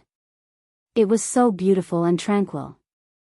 She was probably the most beautiful girl he had ever seen in his life. There was a faint burning pain from his wounds. He stopped thinking about it and went to sleep. The vital energy in his body was almost depleted in the battle, so he had to rest and recover as soon as possible. Who knew how many more dangers were waiting for him on the road ahead? In the blink of an eye, it was already dawn. The faint howls of wolves could be heard in the distance in the forest. Suddenly, Lin Muyu woke up from his sleep. There was a faint pain in his heart, but he did not know what had happened. He could only grit his teeth and continue to force himself to sleep, but he could not fall asleep no matter what. At the same time, deep in the dragon-seeking forest, piles of bonfires were burning the last of their energy in a small valley. Almost everyone was asleep, except for 7 or 8 guards who were leaning against a tree with their eyes closed. They had been in the dragon-seeking forest for several days, but there had been no news of Lin Muyu. In fact, everyone wanted to go back to the capital to enjoy life, but the willful little princess was unwilling. The fire danced and flickered on the girl's beautiful face. Tang Xiaoxi was lying in a blanket, which wrapped her delicate body. Her body was slightly shivering. The late night of autumn was very cold, and it was obvious that a blanket was not enough to keep out the cold. She opened her eyes slowly. Her dark eyes were as deep and beautiful as gemstones. She looked at the stars in the sky and suddenly felt very cold. Her heart felt as if it was stabbed by a knife. She sobbed silently, and tears swirled in her eyes. She called out softly, "Mu. Where are you? Don't die, you must wait for me." So. 2 soft sounds came from the night sky, followed by two put-ong sounds. Two guards who were standing guard slowly fell down. There was a black arrow pierced through their hearts. Moreover, it was a steel arrow. A king-level expert who was killed at close range. Assassin! Someone shouted. That voice stopped abruptly in the cold night, as if someone's throat had been cut. A cold light flashed in the night. Tang Xiaoxi jumped up in alarm. The Firefox marshal's soul came out of her body, and at the same time, she grabbed the long sword and sheath beside the rock to block. Keng, the sound of metal clashing could be heard. The other party used a long sword, and it was a masked man. Only a pair of emotionless eyes could be seen. When his attack missed, he immediately lowered his body and swept his leg. Tang Xiaoxi gritted her teeth and said angrily, "Who are you people?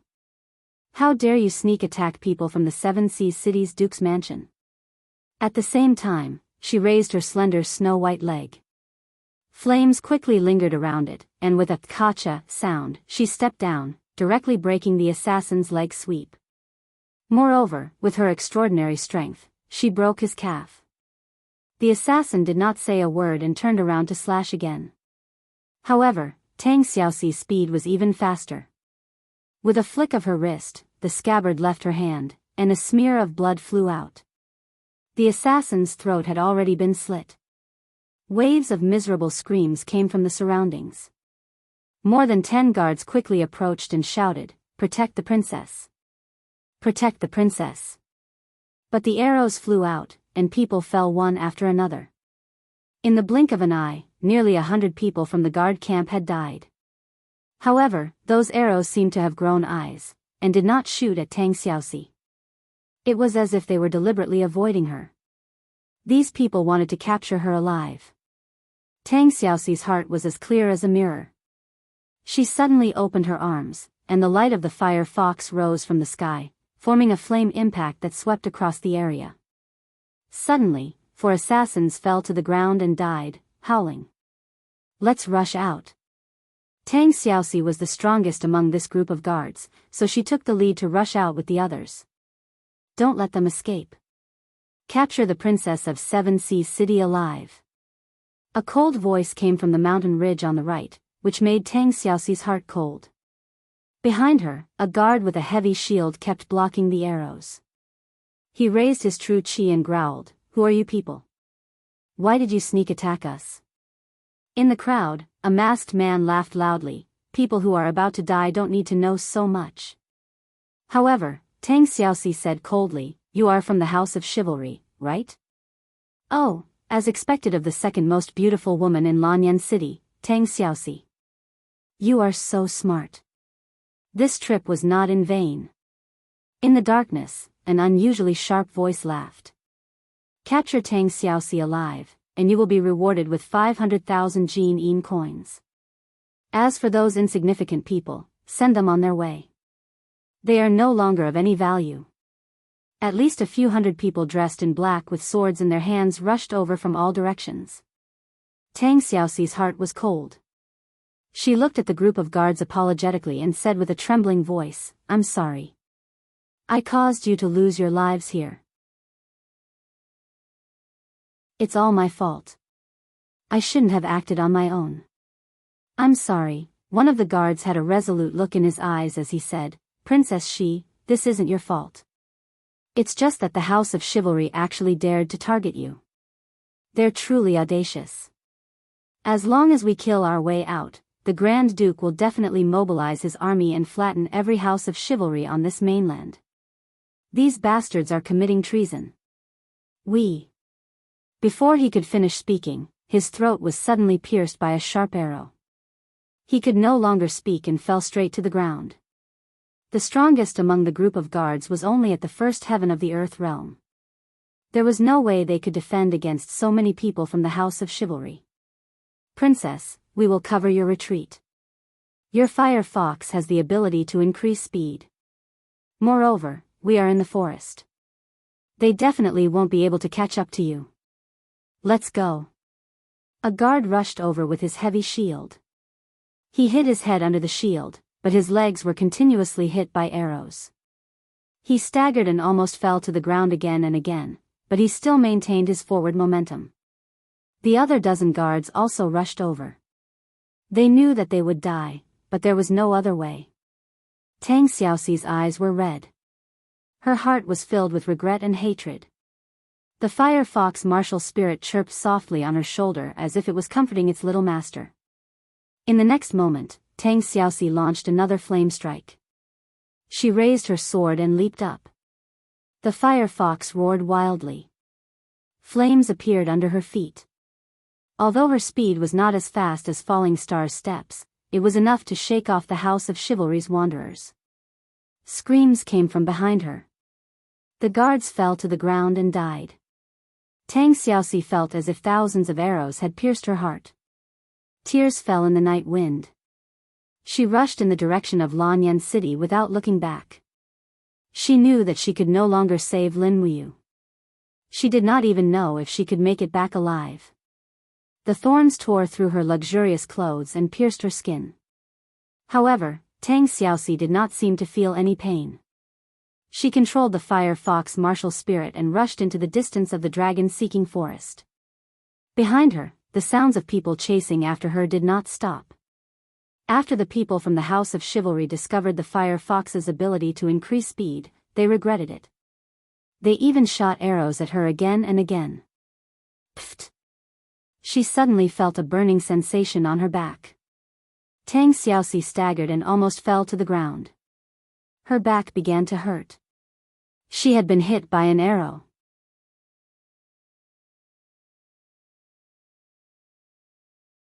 Chapter 45. The dragon-seeking forest was a quiet and deep forest surrounding the imperial capital, Lanyan City.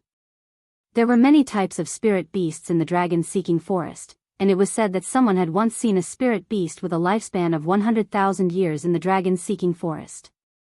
That was a powerful existence that only those who had stepped into the godly state could face. However, this was only a legend. However, the dragon-seeking forest was still protected by the imperial army, and commoners were forbidden from entering. Firstly, it was to protect the safety of the commoners, and secondly, the rich resources and spirit beasts in the dragon-seeking forest were all provided to the nobles for their enjoyment. Dragon Forging Valley was a valley in the southwest of the dragon-seeking forest. There lived some spirit beasts that were hundreds or even thousands of years old. This place was also reared by the imperial family, and became the legendary Imperial King's hunting ground. On this day, the Dragon Forging Valley was very lively. Banners fluttered in the wind, covering the sky.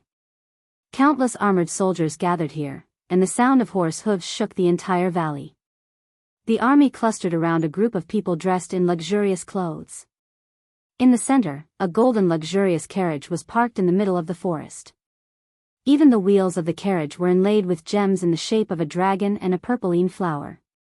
The dragon symbolized supreme power, and the purpline flower was the emblem of the Qin family, and also the emblem of the entire empire. Rustle, rustle, the gold-inlaid curtain of the carriage was slowly lifted, revealing the face of a middle-aged man around 50 years old. His expression was slightly haggard, but he wore a golden crown on his head, and his eyes were sharp. This person was the emperor of the Qin Empire, Radiant Prince Qin Jin. Where did Xiao Yin go? Qin Jin asked indifferently. Beside the carriage, a general riding on a black warhorse cupped his fists and said, "Reporting to your majesty, Her Highness brought a group of guards to chase after a 3,000-year-old umbrella dragon." "Oh, umbrella dragon?" The emperor frowned. "Are there enough guards to go with them? The dragon-seeking forest is so dangerous. Tell Xiao Yin to be careful and not to run out of the hunting ground." "Yes, your majesty." Commander Feng Jixing of the Imperial Army has already personally brought people over. "Your majesty, please be at ease." That's good." Sha sha sha, in the forest, an umbrella dragon was panting as it ran. Its back was riddled with arrows, and it was bleeding profusely. The umbrella dragon was one of the lower ranks of the dragon species. It was also an earth dragon, a type of pseudo-dragon.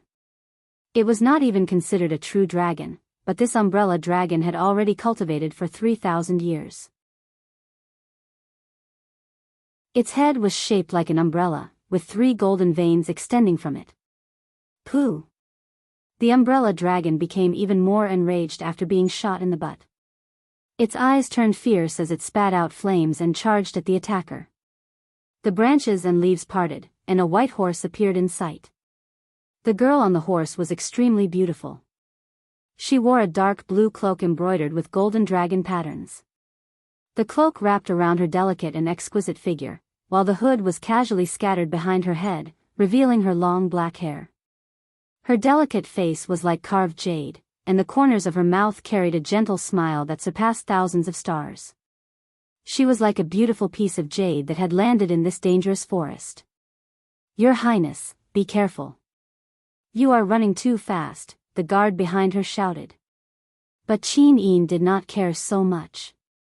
She spurred her horse and charged at the injured umbrella dragon. She smiled and said, "Little umbrella dragon, surrender obediently, and I will grant you a quick death." The umbrella dragon roared and suddenly leaped into the air. Its sharp claws were covered in flames as it attacked the Empire's princess. Qin Yin was slightly taken aback, but she calmly waved her palm and said, "Still not admitting defeat? God-binding chains." Pung! With a loud bang, golden light shone brightly. A golden chain that was several meters long broke through the ground and directly smashed into the umbrella dragon's abdomen. It actually caused a hole in it. Moreover, the golden chain was surrounded by dense golden runes. Those were ancient characters. The attack power of this martial soul was so shocking that it had long surpassed the understanding of ordinary cultivators.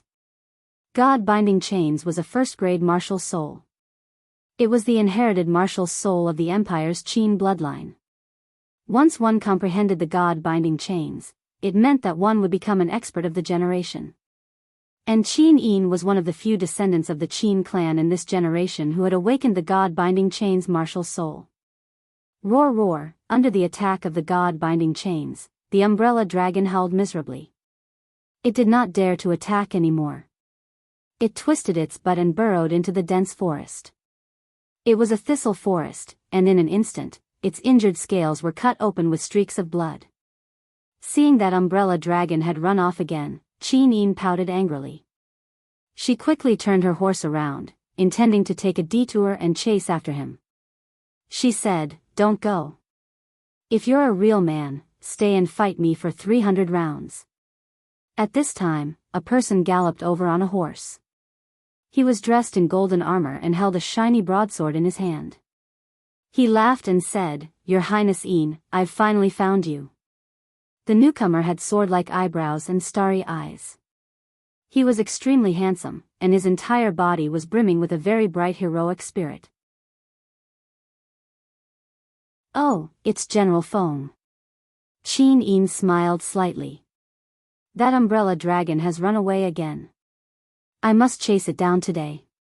Otherwise, I'm afraid I won't even have the mood to eat dinner." Feng Jixing didn't know whether to laugh or cry. He cupped his fists and said, "Your Highness, if you don't eat, won't His Majesty be heartbroken?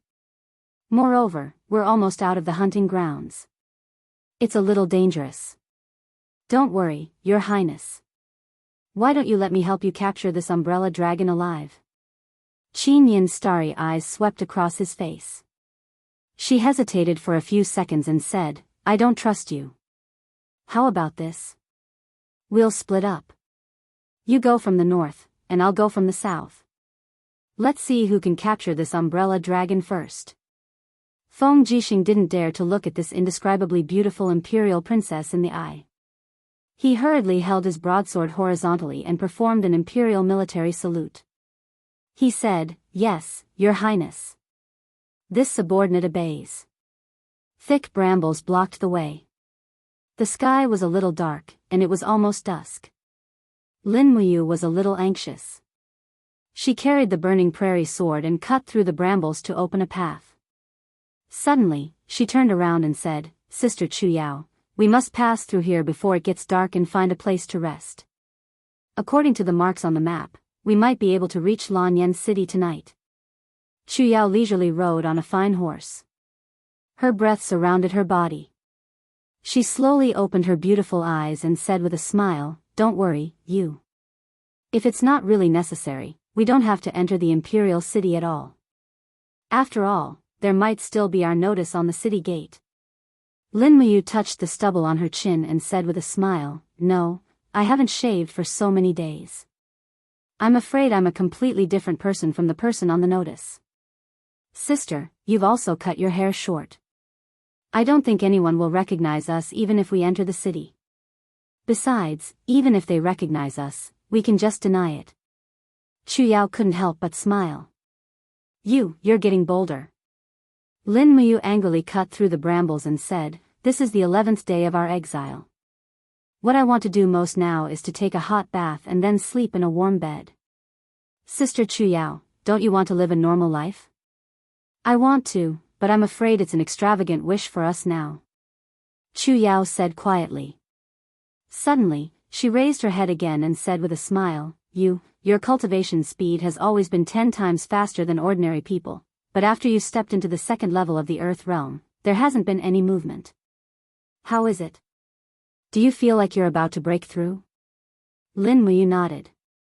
"Yes, since yesterday, every time I cultivate, I can't feel the growth of my true qi. I should have reached a bottleneck, but I haven't met a suitable spirit beast, so I can only leave it to fate. It would be great if a suitable spirit beast of 3,000 to 4,000 years came to my door, but my injuries haven't completely healed. If I really meet a spirit beast of 3,000 years or more, I don't seem to be able to beat it. I'm afraid I'll lose my life for nothing." Chu Yao giggled. "Then you'll have to cultivate slowly. Many people spend their entire lives cultivating and still can't break through rank 50. You're so young, and you've reached rank 49 in less than a month. In the eyes of ordinary people, you're a genius that only appears once in 10,000 years." Lin Muyu grinned but didn't say anything. In fact, he didn't tell Chu Yao that he was using a cheat. Moreover, he still had a portion of the 7 luminaries Demon Emperor's profound energy left behind in his body. Otherwise, he wouldn't have been able to advance so quickly. Not long after, they passed through the thorny forest. Just as Lin Muyu was about to mount his horse, a wild beast roared in the distance. Unexpectedly, a spirit beast with its head spread open like an umbrella was approaching. "That's..." he asked with some surprise. But Chu Yao's eyes lit up. "I've seen this kind of spirit beast in Kathaya City's library. It's an umbrella dragon. Heavens, 3 golden lines and 2 yin lines on its head. This is a 3,200-year umbrella dragon, and it seems to be injured. Your chance is here. Prepare to attack." Amen. Lin Muyu didn't care if the umbrella dragon was injured or not. She raised her hand and summoned her martial soul. Immediately, gourd vines whooshed across the ground and quickly wrapped around the umbrella dragon. In the next moment, the demonic noise blade flew out and struck 3 times in a row, leaving 3 deep wounds on the umbrella dragon's neck. This umbrella dragon was already on the brink of death. What else could it possibly be unwilling to die? It had died indirectly at the hands of the Empire's princess, but in the end, a brat had appeared out of nowhere to finish it off. At this moment, the umbrella dragon's intestines were turning green with regret. If it had known this would happen, it wouldn't have run away. It would have been better if it had died at the hands of that peerless beauty. Clang! The burning prairie sword was unsheathed. Lin Muyu used the star steps and charged forward at top speed. She used the exquisite butterfly steps to dodge the umbrella dragon's sure-kill flame spray. Lightning and fire intertwined on the blade as she slashed down viciously from the side. Gotcha! This time, half of the umbrella dragon's head was crooked. It looked like it was about to be decapitated. Lin Muyu pulled back her long sword and stabbed it violently again. The blade pierced the spirit beast's heart, and a steady stream of fiery energy seeped out and set the grass on fire. The umbrella dragon howled in pain and regret as it knelt before the nameless brat's sword.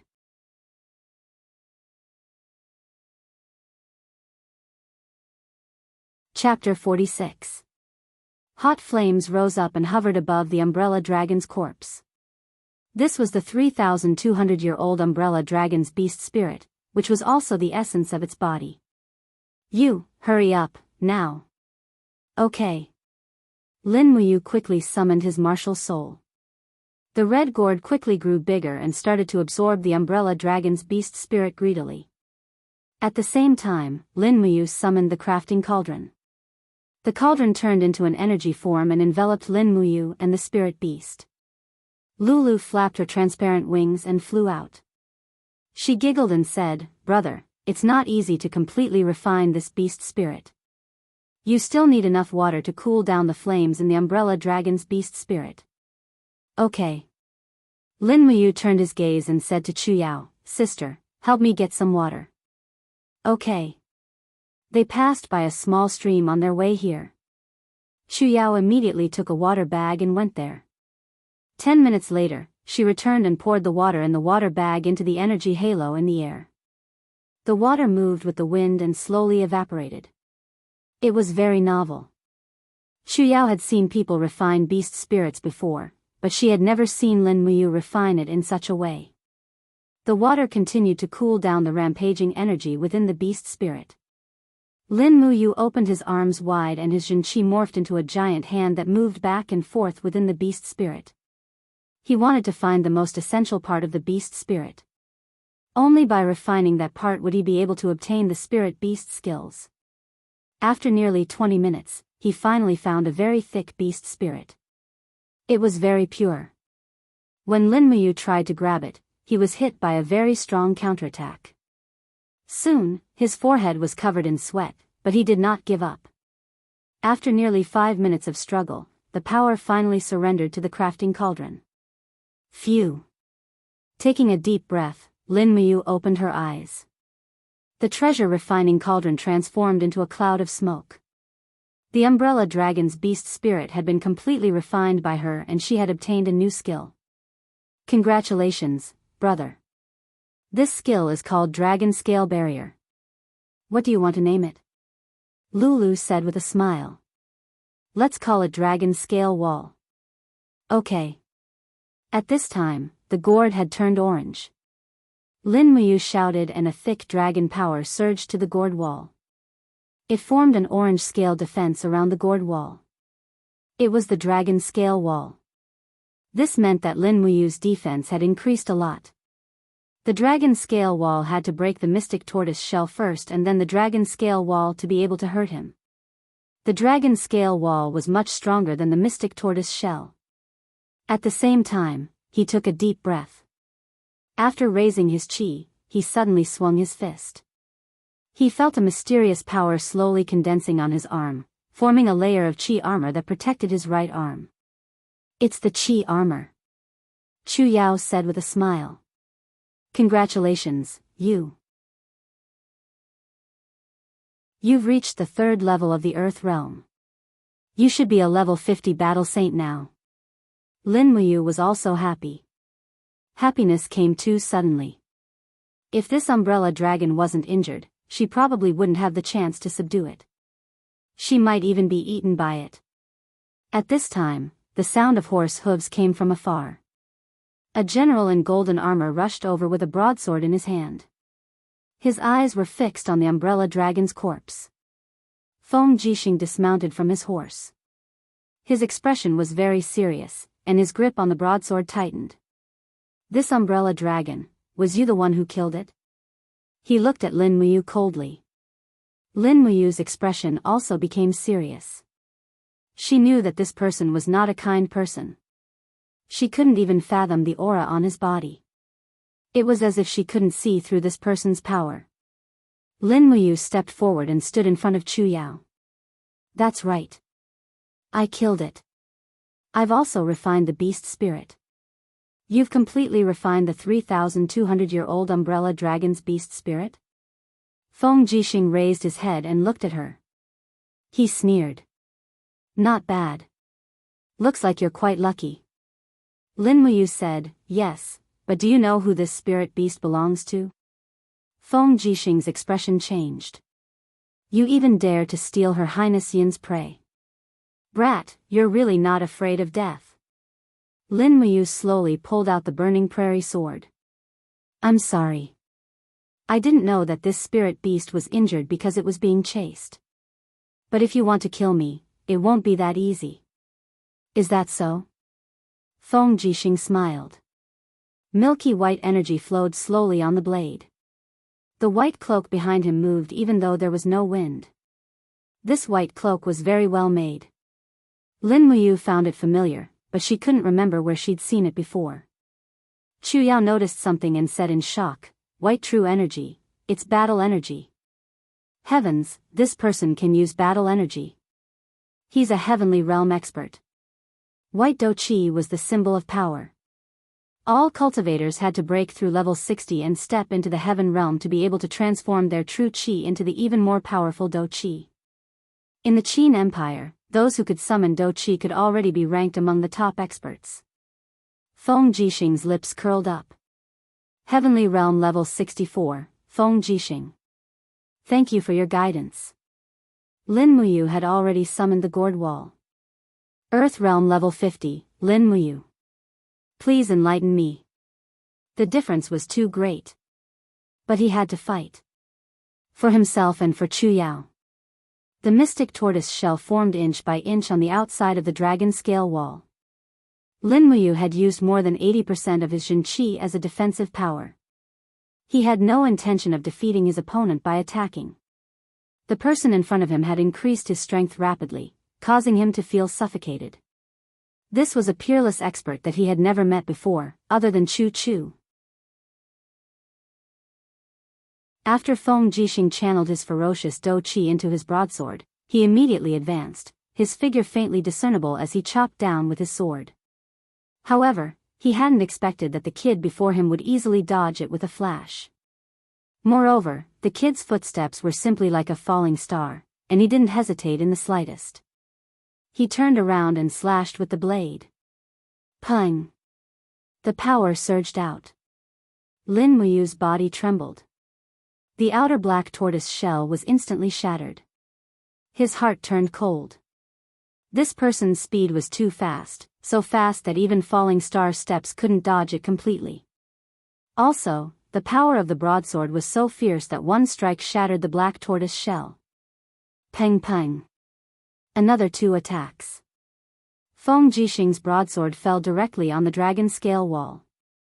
Lin Muyu's qi and blood surged, and the dragon scale wall began to collapse. The opponent's next attack would definitely kill him, so he had to fight back. Entangle. Stepping on the ground, a gourd vine quickly rose up and wrapped around Feng Jixing's legs. What is this? Feng Jixing was stunned for a moment. After which, a smile appeared on the corner of his mouth. Both of his legs exerted force and he rose from the ground. The biting cold Do Chi quickly shattered the gourd vines. However, when he lowered his head, he discovered that a gourd flower was facing him. A feeling of uneasiness immediately rose from the bottom of his heart. He hurriedly brandished the long blade and shouted, "Blade dance." The blade danced quickly, bringing with it a strong wind. It actually stirred up all the poisonous liquid. That was not the end. A sharp whistle sounded in his ears. Feng Jixing's heart turned cold again. How many ultimate moves does this stinking brat have? He suddenly turned around and slashed with his broadsword. Kang! His arm actually felt a little numb. The demonic noise blade was slashed away by his broadsword. His body also suddenly fell down due to gravity. With a swing of his broadsword, he heavily slashed at Lin Muyu's shoulder. Lin Muyu took a deep breath and brazenly raised his left hand. He threw a demonic noise fist through the air. Pung! The true chi of the demonic noise fist surged out. Feng Jixing only felt a sense of suffocation in his chest.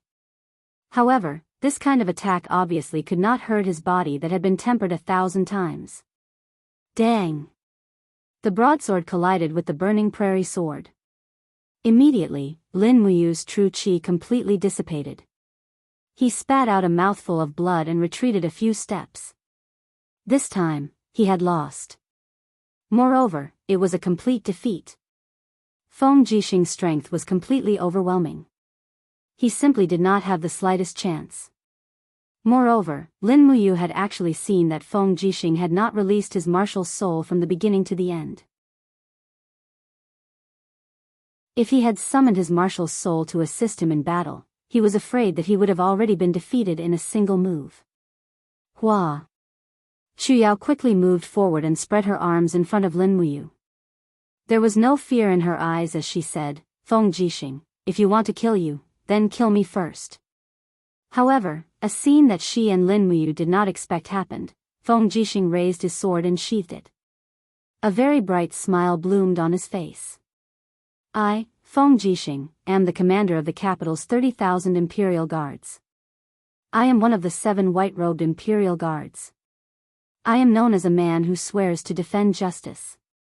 Why would I kill the innocent?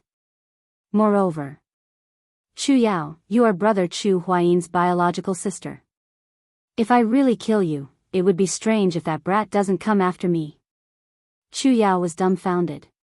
"This? How do you know my brother?" Feng Jixing laughed. "Chu Huayin is now one of the 200 imperial guards.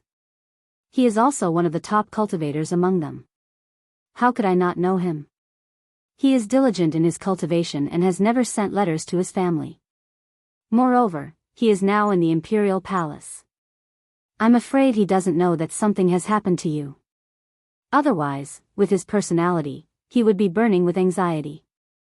As he spoke, Feng Jixing gazed at Lin Muyu and said, Your strength really isn't bad. It's simply like a miracle that you possess such a cultivation at your age. It's all thanks to you that Chu Yao was able to make it to Lanyan City alive." Lin Muyu took a deep breath and said gratefully, "Thank you, Brother Feng, for not killing me." Feng Jixing laughed heartily. "Even if you call me Brother Feng, I can't kill you. I can't kill a future talent of the Empire." Lin Muyu wanted to say something more, but Feng Jixing seemed to know everything. He said, "Say no more. I will send someone to bring you to the capital and arrange everything. As for Silver Fir City, I have already sent a friend to investigate Hua Tian's murder 3 days ago. Everything will come to light and your innocence will be cleared." Lin Muyu was truly grateful this time. She nodded and said, "Thank you, Brother Feng."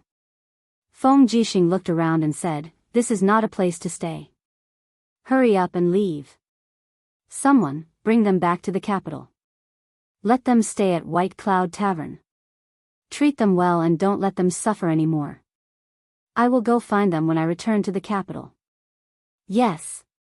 The Imperial Guard General nodded and said to Lin Muyu, "Young hero, please follow me. We will take the small path back to the capital." "All right." After Lin Muyu and the rest left, Feng Jixing pulled out his battle sword and split open the umbrella dragon's head. He found a bloody spirit stone and smiled. "With you around, I can answer to Her Highness Yin. Sigh, you is really something." Of all the spirit beasts he could have snatched, he had to snatch Her Highness Yin's. "If Her Highness finds out the truth, you will suffer." He shook his head helplessly and put the spirit stone into his robes. He said slowly, "Chu Huaying, you little brat, you owe me a favor again. It's time for you to treat me to a drink again. This time, I want to drink the most expensive wine in the capital." "Humph, it's your fault for pretending to be drunk last time."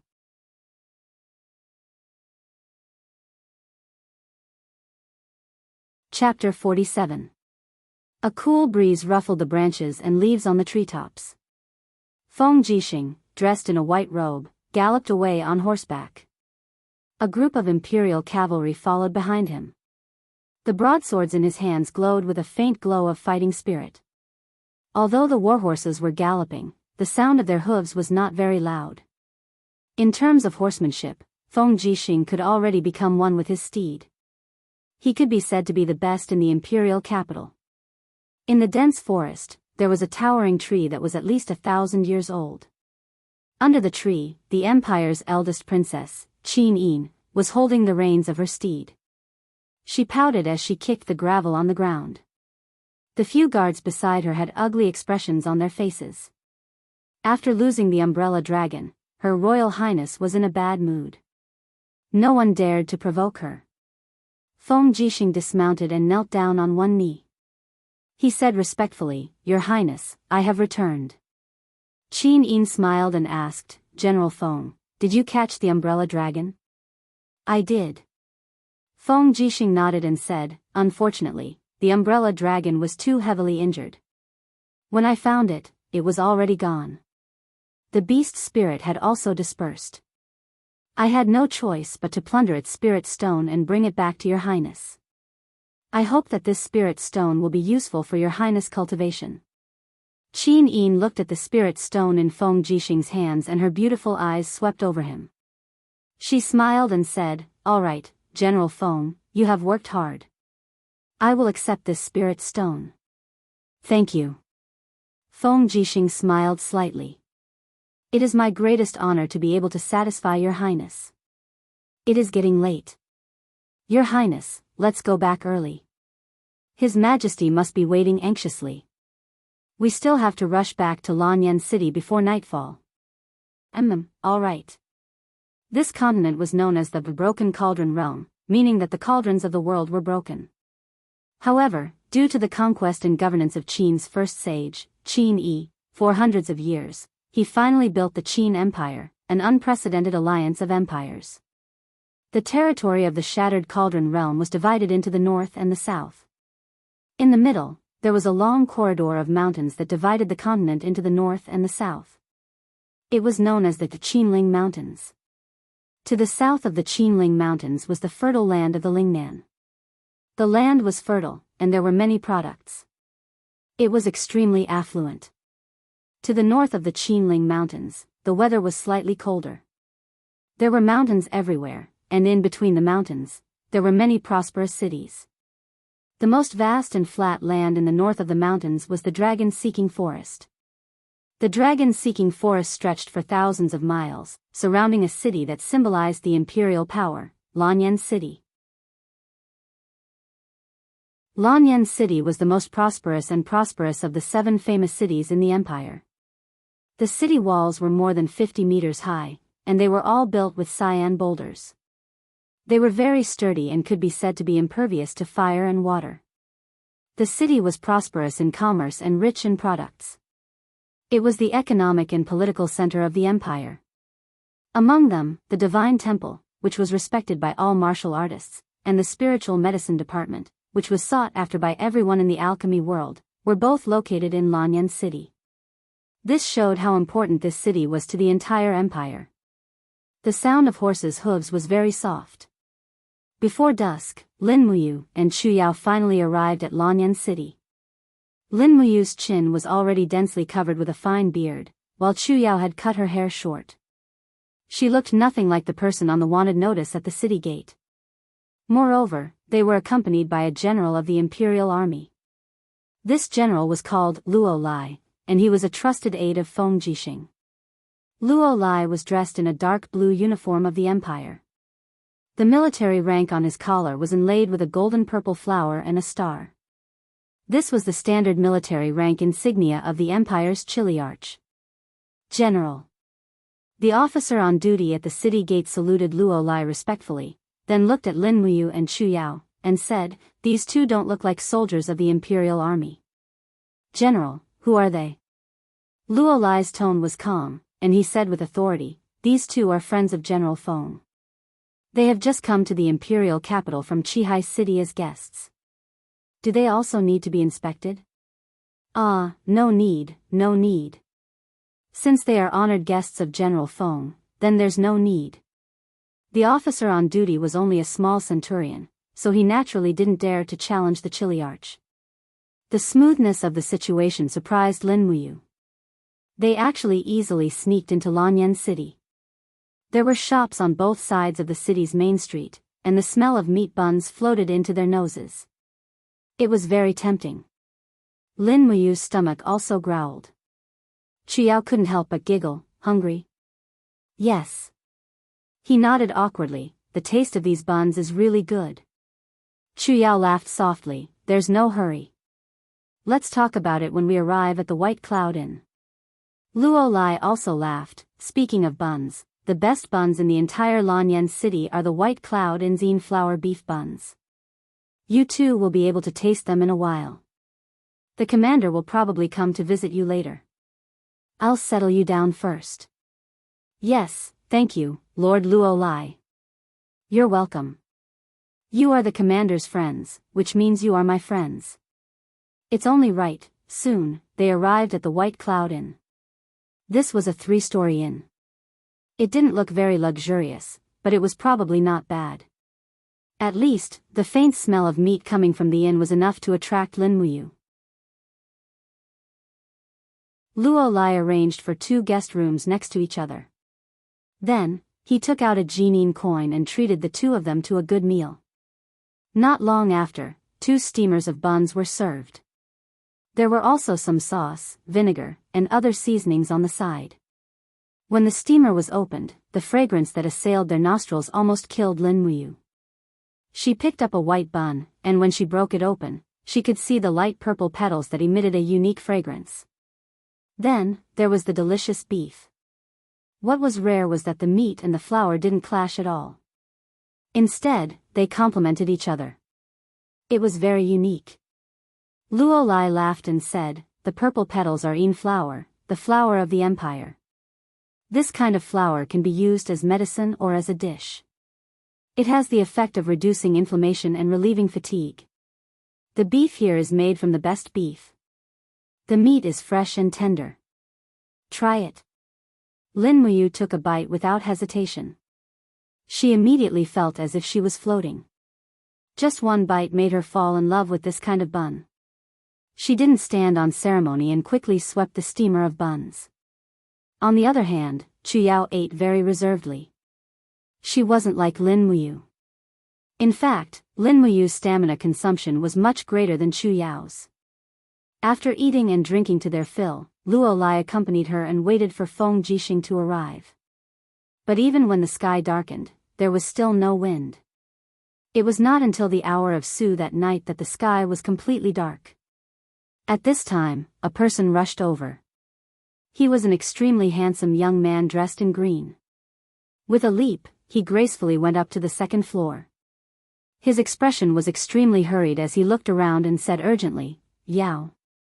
"Ah, Yao." When Chu Yao heard this voice, her entire body trembled.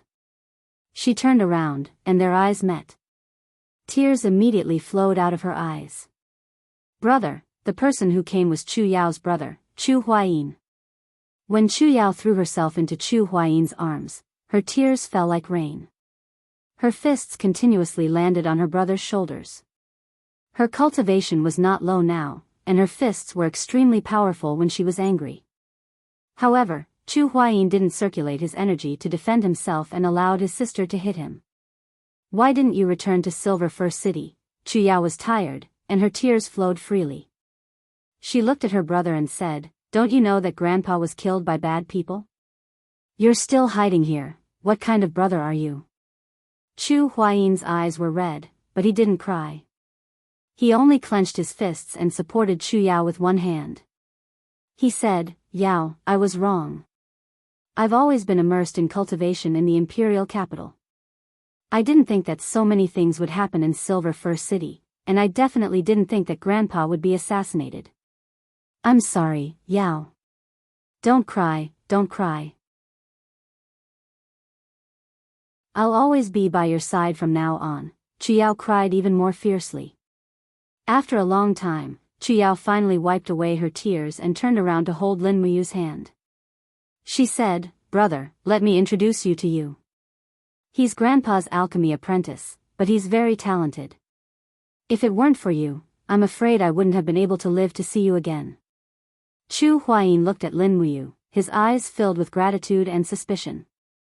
He said, It must have been hard on you to get to Lanyan City, but, did you really kill Yi Liang, Guan Yang, and the others of the legendary 7 martial saints? You look." Lin Muyu knew what he wanted to say, so she said, "I don't look that strong, right?" "Yes." Chu Huayin revealed a trace of embarrassment, as if he also knew that he was being rude by questioning her. Lin Muyu didn't mind and said, along the way, I used hidden weapons, poison, and everything I could think of. That's why I was able to make it here alive. You should understand now, right? Chu Huayin nodded and patted his shoulder. Good brother, it must have been hard on you. It's nothing. Lin Muyu thought of how he had been shot through the chest by an arrow in the 7-star forest and how he had narrowly escaped death time and time again. He couldn't help but feel his heart palpitate. Now that he thought about it, it was great that he was still alive. At this time, footsteps came from the stairs. They were abnormally steady, and a white-robed figure walked over. Feng Jixing had finally arrived. Chu Huayin cupped his fists and smiled. Brother Feng, thank you. I can't thank you enough. Oh, you've reunited? Feng Jixing's lips curled into a mocking smile. Brother Chu, you really are a heartless fellow. How could you be at ease leaving such a beautiful little sister alone in Cathaya City? If it were me, I would have brought her to live in the imperial capital a long time ago. I've helped you so much this time. You should at least treat me to a drink at Tingyu Tower. Chu Huayin's expression turned ugly. A drink at Tingyu Tower costs at least 20 Jin coins. That's too extravagant.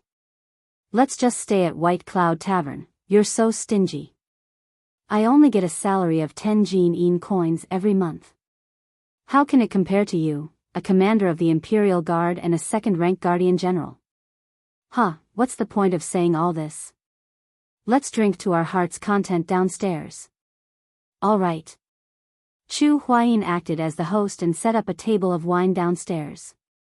Feng Jixing, Lin Muyu, Chu Yao, and Luo Lai sat around the table. Chu Yao's mood finally improved and she was willing to eat again. Lin Muyu hadn't had a good meal these past few days in the dragon-seeking forest and 7-star forest. Naturally, she ate to her heart's content. After 3 rounds of wine, Chu Huayin looked at Lin Muyu. Lin Muyu immediately felt uneasy. What was to come had come. I heard that your cultivation isn't bad. How about we spar after drinking? All right. Lin Muyu made up her mind. Chu Huayin was able to rank among the top 200 imperial guards and become the emperor's personal bodyguard. He was definitely not a weakling. It would be good to use this opportunity to learn from him. Chu Huayin was a martial arts fanatic. He naturally wouldn't let a good opponent like Lin Muyu go. This was also the biggest reason he was able to become good friends with Feng Jixing.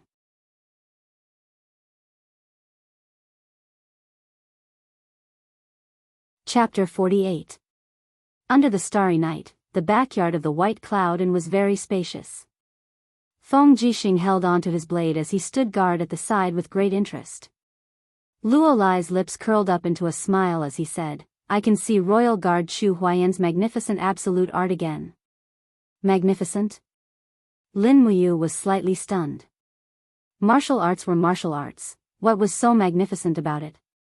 However, looking at Feng Jixing's serious expression, he knew that Chu Yao's brother must be very strong. On the contrary, Chu Yao had a worried look on her face as she said, Brother, you was seriously injured a few days ago. You have to hold back. Moreover, you is only a level 50 battle saint, but you have already stepped into the heavenly realm. Chu Huayin smiled. Don't worry, Yao, I don't need to fight. Okay, the starlight shone on Lin Muyu's new white clothes, making his clear eyes shine. The exile in the 7-star forest seemed to have changed his entire temperament. He became more calm and composed. Coupled with his extremely handsome appearance, perhaps in the hearts of young girls, he was already an indomitable young hero. On the other hand, Chu Huayin was also an extremely handsome young man.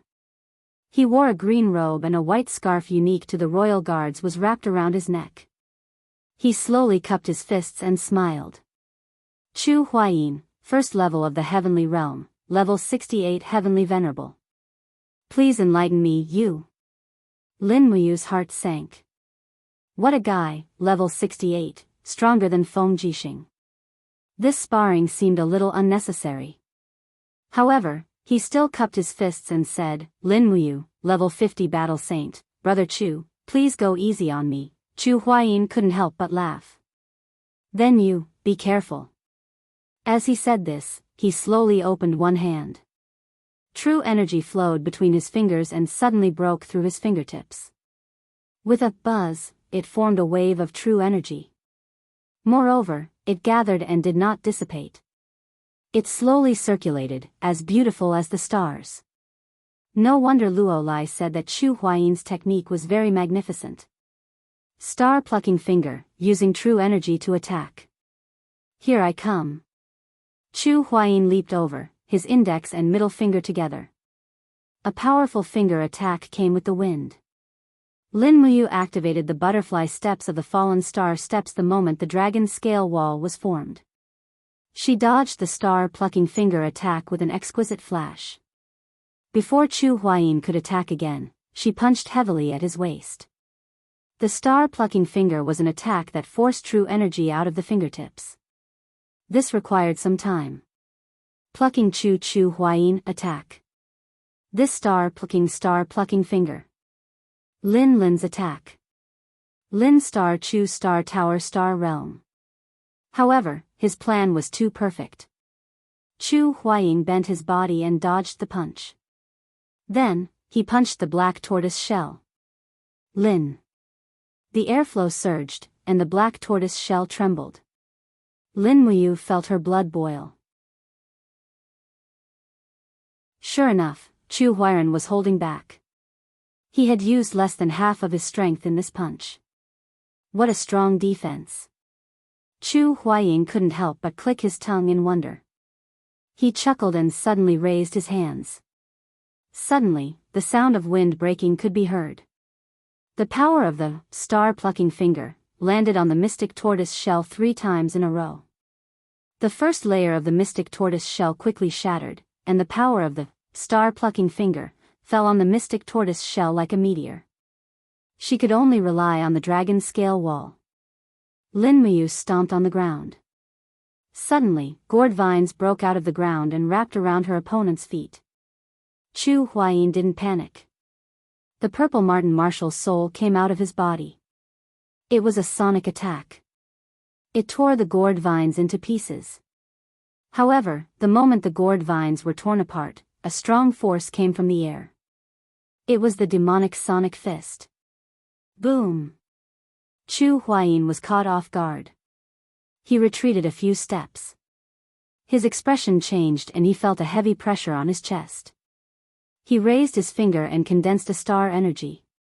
This time, he used 70% of his strength.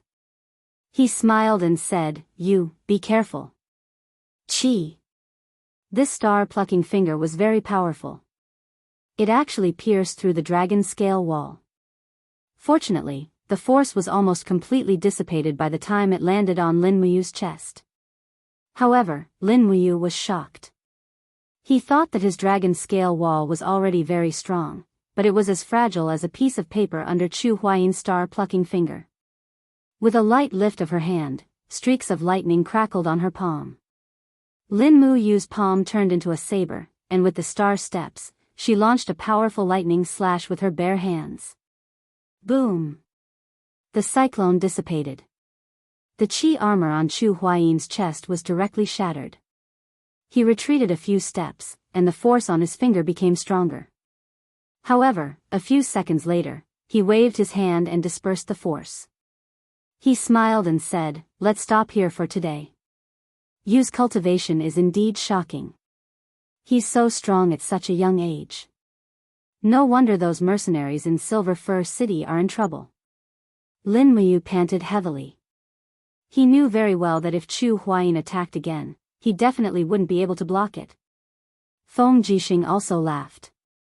It was indeed very exciting.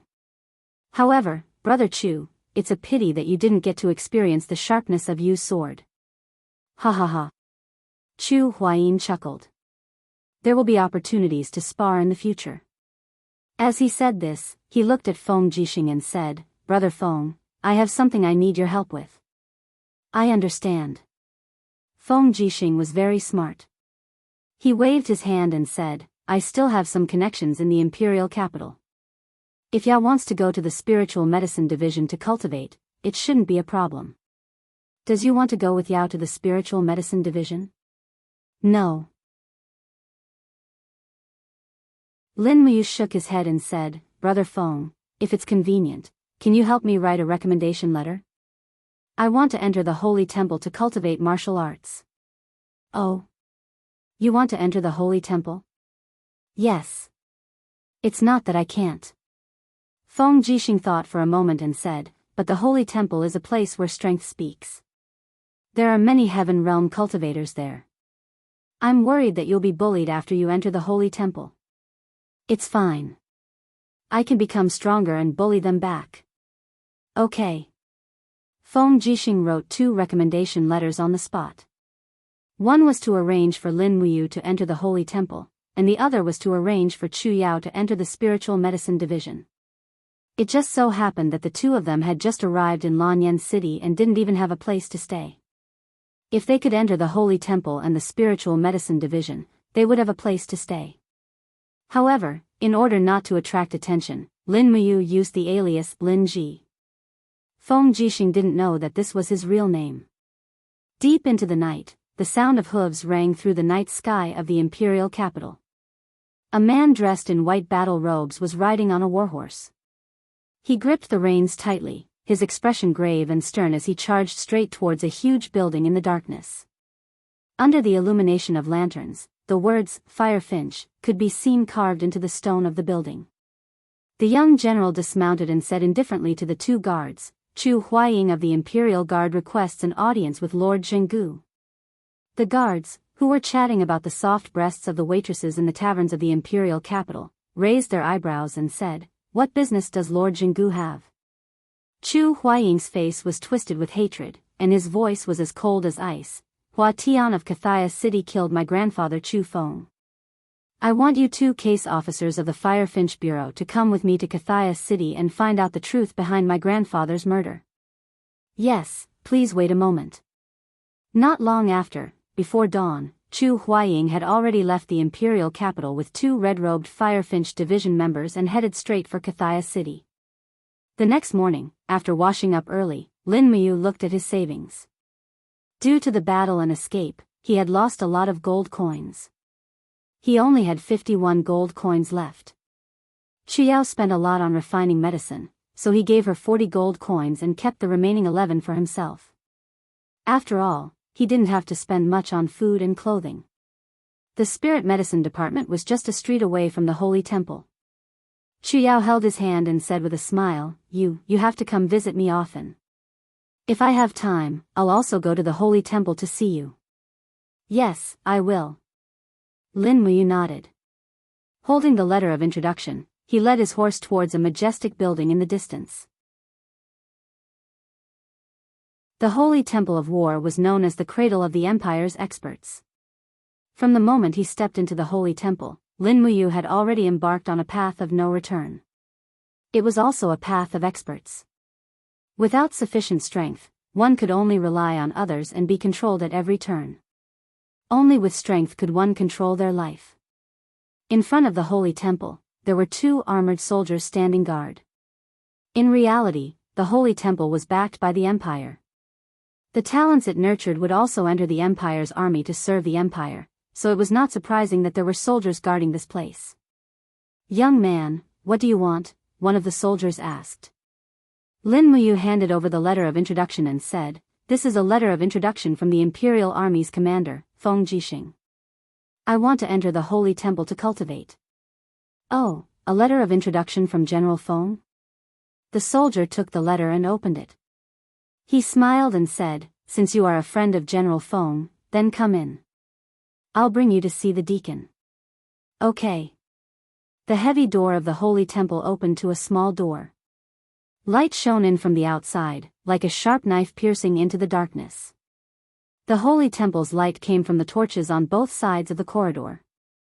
Lin Muyu looked up and found that there were a total of 12 lifelike bronze statues erected on both sides of the corridor.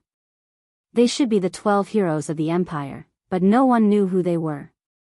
After passing through the long corridor, they finally arrived at the training ground. However, there were not many people on the training ground. There were less than 20 people cultivating in silence. Some were practicing with their swords, while others were meditating. Streams of qi lingered around their bodies. They must be strong people. Further ahead, they arrived at a domed holy temple. This was the true center of the holy temple. Dong, dong, the soldier knocked on the door and said, "Deacons, the Imperial Army's commander, Feng Jixing, has introduced a young man to the holy temple to cultivate. Let him in." Yes. The door slowly opened, and Lin Muyu stepped in. He handed the warhorse to the soldier to take to the stable.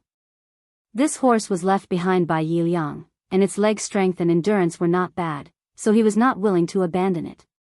There were a total of 12 steel seats in the holy temple, but only 3 of them were occupied. 2 of them were old men, and the last one was a young man around 30 years old. The highest power in the holy temple was in the hands of the 12 deacons, and the 3 people here were 3 of the 12. "Young man, what is your name?" the white-bearded old man asked. "Lin Ji." "Stand on the center of the round platform, and push all the strength in your body to the peak." "Yes." Lin Muyu followed the instructions and walked over. There seemed to be a huge crystal at the foot of the round platform. When he circulated his qi, the crystal actually flashed along with him. The stronger his qi, the more intense the crystal flashed. Finally, when his strength reached the peak, the old man smiled and said, "Not bad. A level 50 battle saint who has just stepped into the 3rd sky of the Earth realm can assume the position of a Bronze Star instructor." "How old are you now?" 24 years old. "What is a Bronze Star instructor?" Lin Muyu was confused. Another old man laughed, stepping into the 3rd sky of the Earth realm at the age of 24. This advancement speed seems to be above Sir Zhenfang. At this moment, the young deacon who was sitting in the corner stood up with a smile on his face. "Deacon Guyang, he is so young and yet he is already an instructor. I'm afraid he won't be able to convince the masses." Guyang was stunned. "Sir Zhenfang, what's your opinion?" Zhenfang smiled faintly. "Why don't we let him be a sparring partner first?" "All right." Guyang didn't object. Lin Muyu humbly asked, "Sir, what is the difference between an instructor and a sparring partner?" Zhenfang's eyes revealed a trace of hostility and arrogance, and his tone didn't hide his contempt. "There are only 2 types of people in the holy temple. One is the one who beats people, and the other is the one who gets beaten. The one who beats people is the instructor. Their main job is to teach the students in Jianghu College all kinds of combat and martial arts techniques. As for the sparring partner, it is the instructor who acts as a target. Do you understand?" In an instant, Lin Muyu's heart fell to the bottom of the valley, but she still clenched her fist and said, "All right. A dragon swimming in shallow water can still soar to the sky."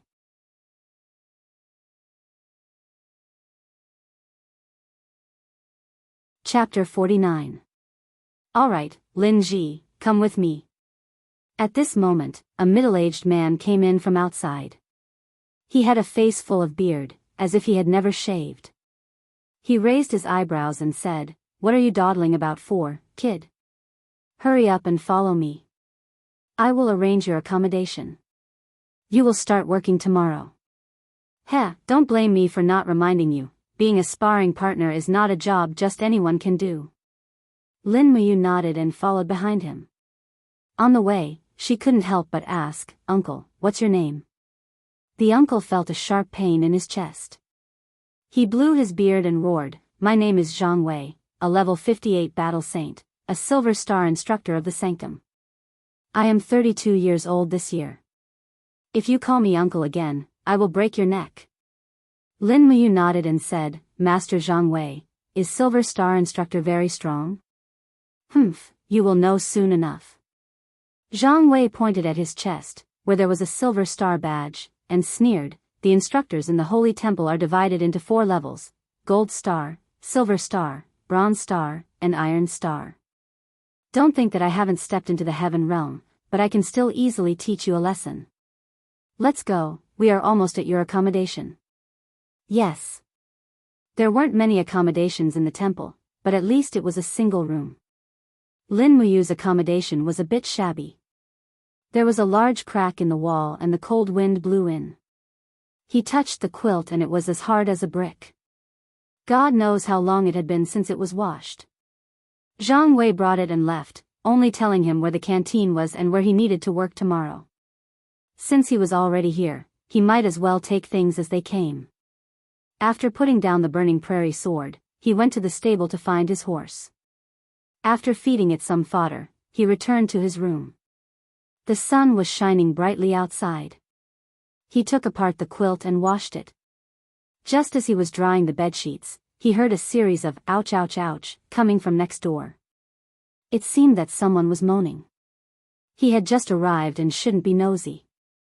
But after enduring for a while, the sound kept coming. He finally couldn't take it anymore and knocked on the door. "Are you all right, brother?" "I'm fine, who are you?" the person inside asked. "My name is Lin Ji, the new sparring partner." "Oh, new here?" He hesitated for a moment, then said, "Lin Ji, come in." When he pushed the door open, he found a person lying on the bed, moaning constantly. There was a large bruise on his arm and forehead, and his eye was swollen. Perhaps this person's original appearance could be considered delicate, but now he looked extremely miserable, as if he was about to be beaten into a meat bun. "Brother, what happened to you?" Lin Muyu wanted to laugh, but she did her best to restrain herself. She thought that she was a good young man and shouldn't gloat. The injured whimpered and said, "It's all that bastard Zhang Wei's fault. Just because he's an instructor, he doesn't have any sense of propriety. Which sparring partner here hasn't eaten Zhang Wei's fists before?" Lin Muyu's heart sank. Are sparring partners really only left to be beaten? Of course. The rules of the Holy Temple state that sparring partners are not allowed to fight back. Otherwise, they are not sparring partners. So it's like that. Lin Muyu looked at his swollen head again and almost laughed out loud. She took out a bottle of medicine from her pocket and said, "I'll apply some medicine for you, don't cry out in pain." "Okay, don't cry out in pain." "Ah, it hurts." "Bastard, go easy on me." The effect of a first-grade healing medicine was absolutely top-notch. After a few minutes, the injured person's pain lessened by a lot. He opened his mouth to speak again. His name was Qin Xiling. Because of his surname, it was said that he was once of the Qin Empire's royal bloodline, but it had already declined. His father was waiting for him to comprehend the God-binding lock, but in the end, what kind of spirit did you comprehend? Lin Muyu asked.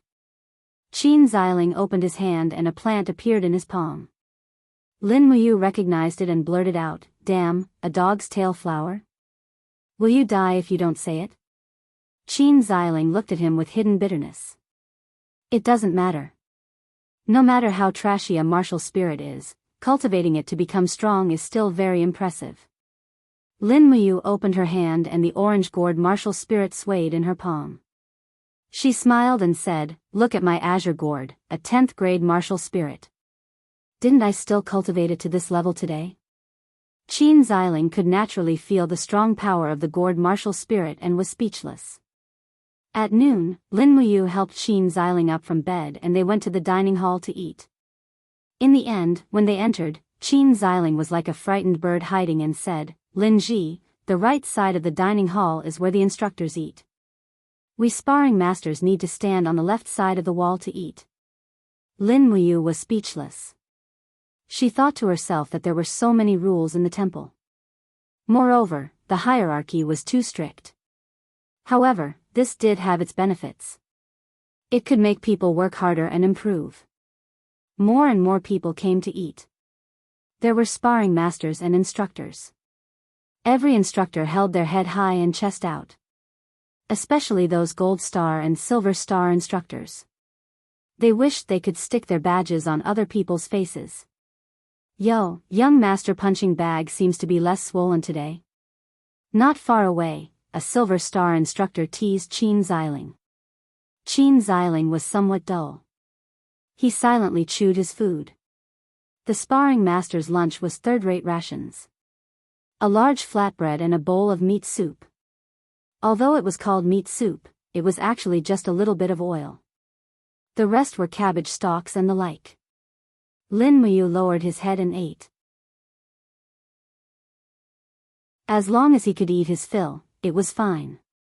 He was not picky about food. On the contrary, the Silver Star instructor continued to tease him. Young Master Punching Bag, I heard that you are a descendant of the imperial family. Why haven't you comprehended the God-binding lock martial spirit?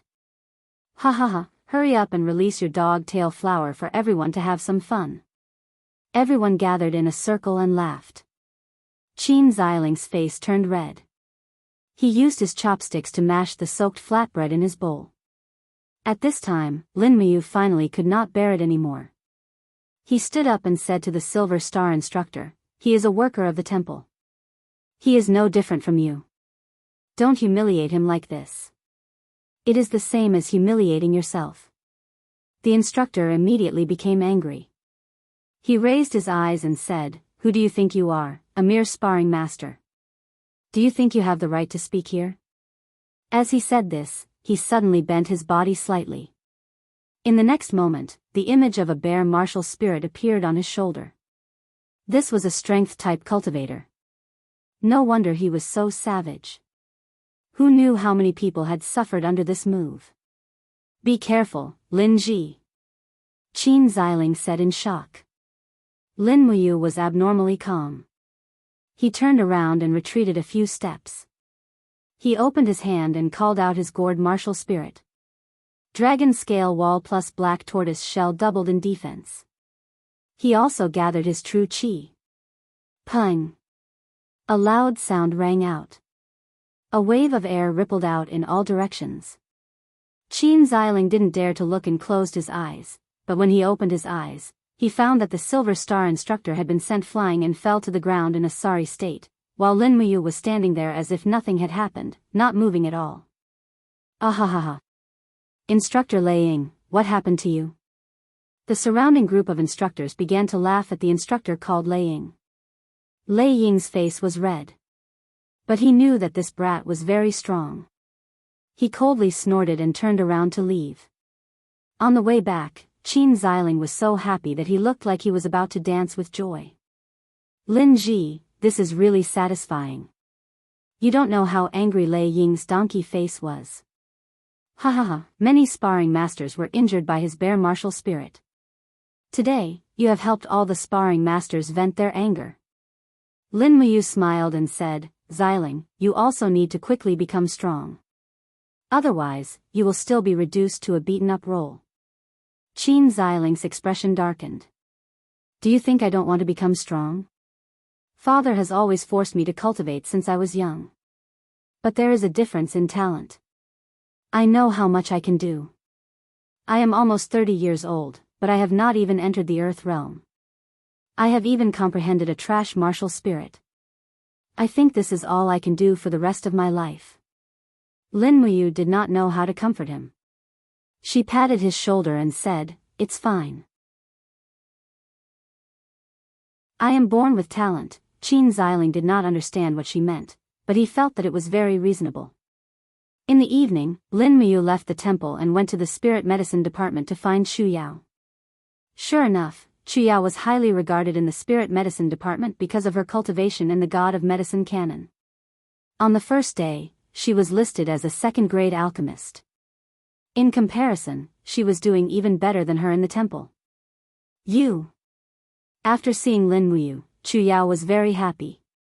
She brought him around the spirit medicine department. In fact, there was not much fun. Apart from refining medicine, it was refining medicine. As for everything related to medicinal herbs, Lin Muyu was already used to it and did not mind. When the sky darkened, they returned to the temple. They cultivated in the room. The space was too small to practice the demonic noise blade, so they could only silently refine the strength of their true chi. In fact, cultivation was nothing more than refining the purity of their true chi. In the process, they would obtain even more power. At this time, in the dragon-seeking forest. Under the moonlight, a row of rock walls stood erect in the forest like sharp blades. There was a small depression at the bottom of the rock wall, and a trace of fire came from there. Dew dripped down from the pine trees on the rocks and landed on the girl's white shoulders. She gently pulled open her clothes and poured the medicine she had just refined on the wound on her back. However, waves of burning pain made her clench her teeth and endure the pain. She could not hold it in any longer, and a trace of tears flowed down from the corner of her eyes along her long eyelashes. Her stomach rumbled. She looked at the dark forest and sniffed. She said to herself in an aggrieved manner, "Did I make a mistake with this golden sore medicine? Why does it hurt so much? If it was Mu's medicine, it would not hurt, right?" As she spoke, she raised her head to look at the stars in the sky and murmured, "Mu, you definitely did not die, right? You're tuning into the Carefree Valley YouTube channel. Don't forget to subscribe and join us on this journey to catch the most captivating stories."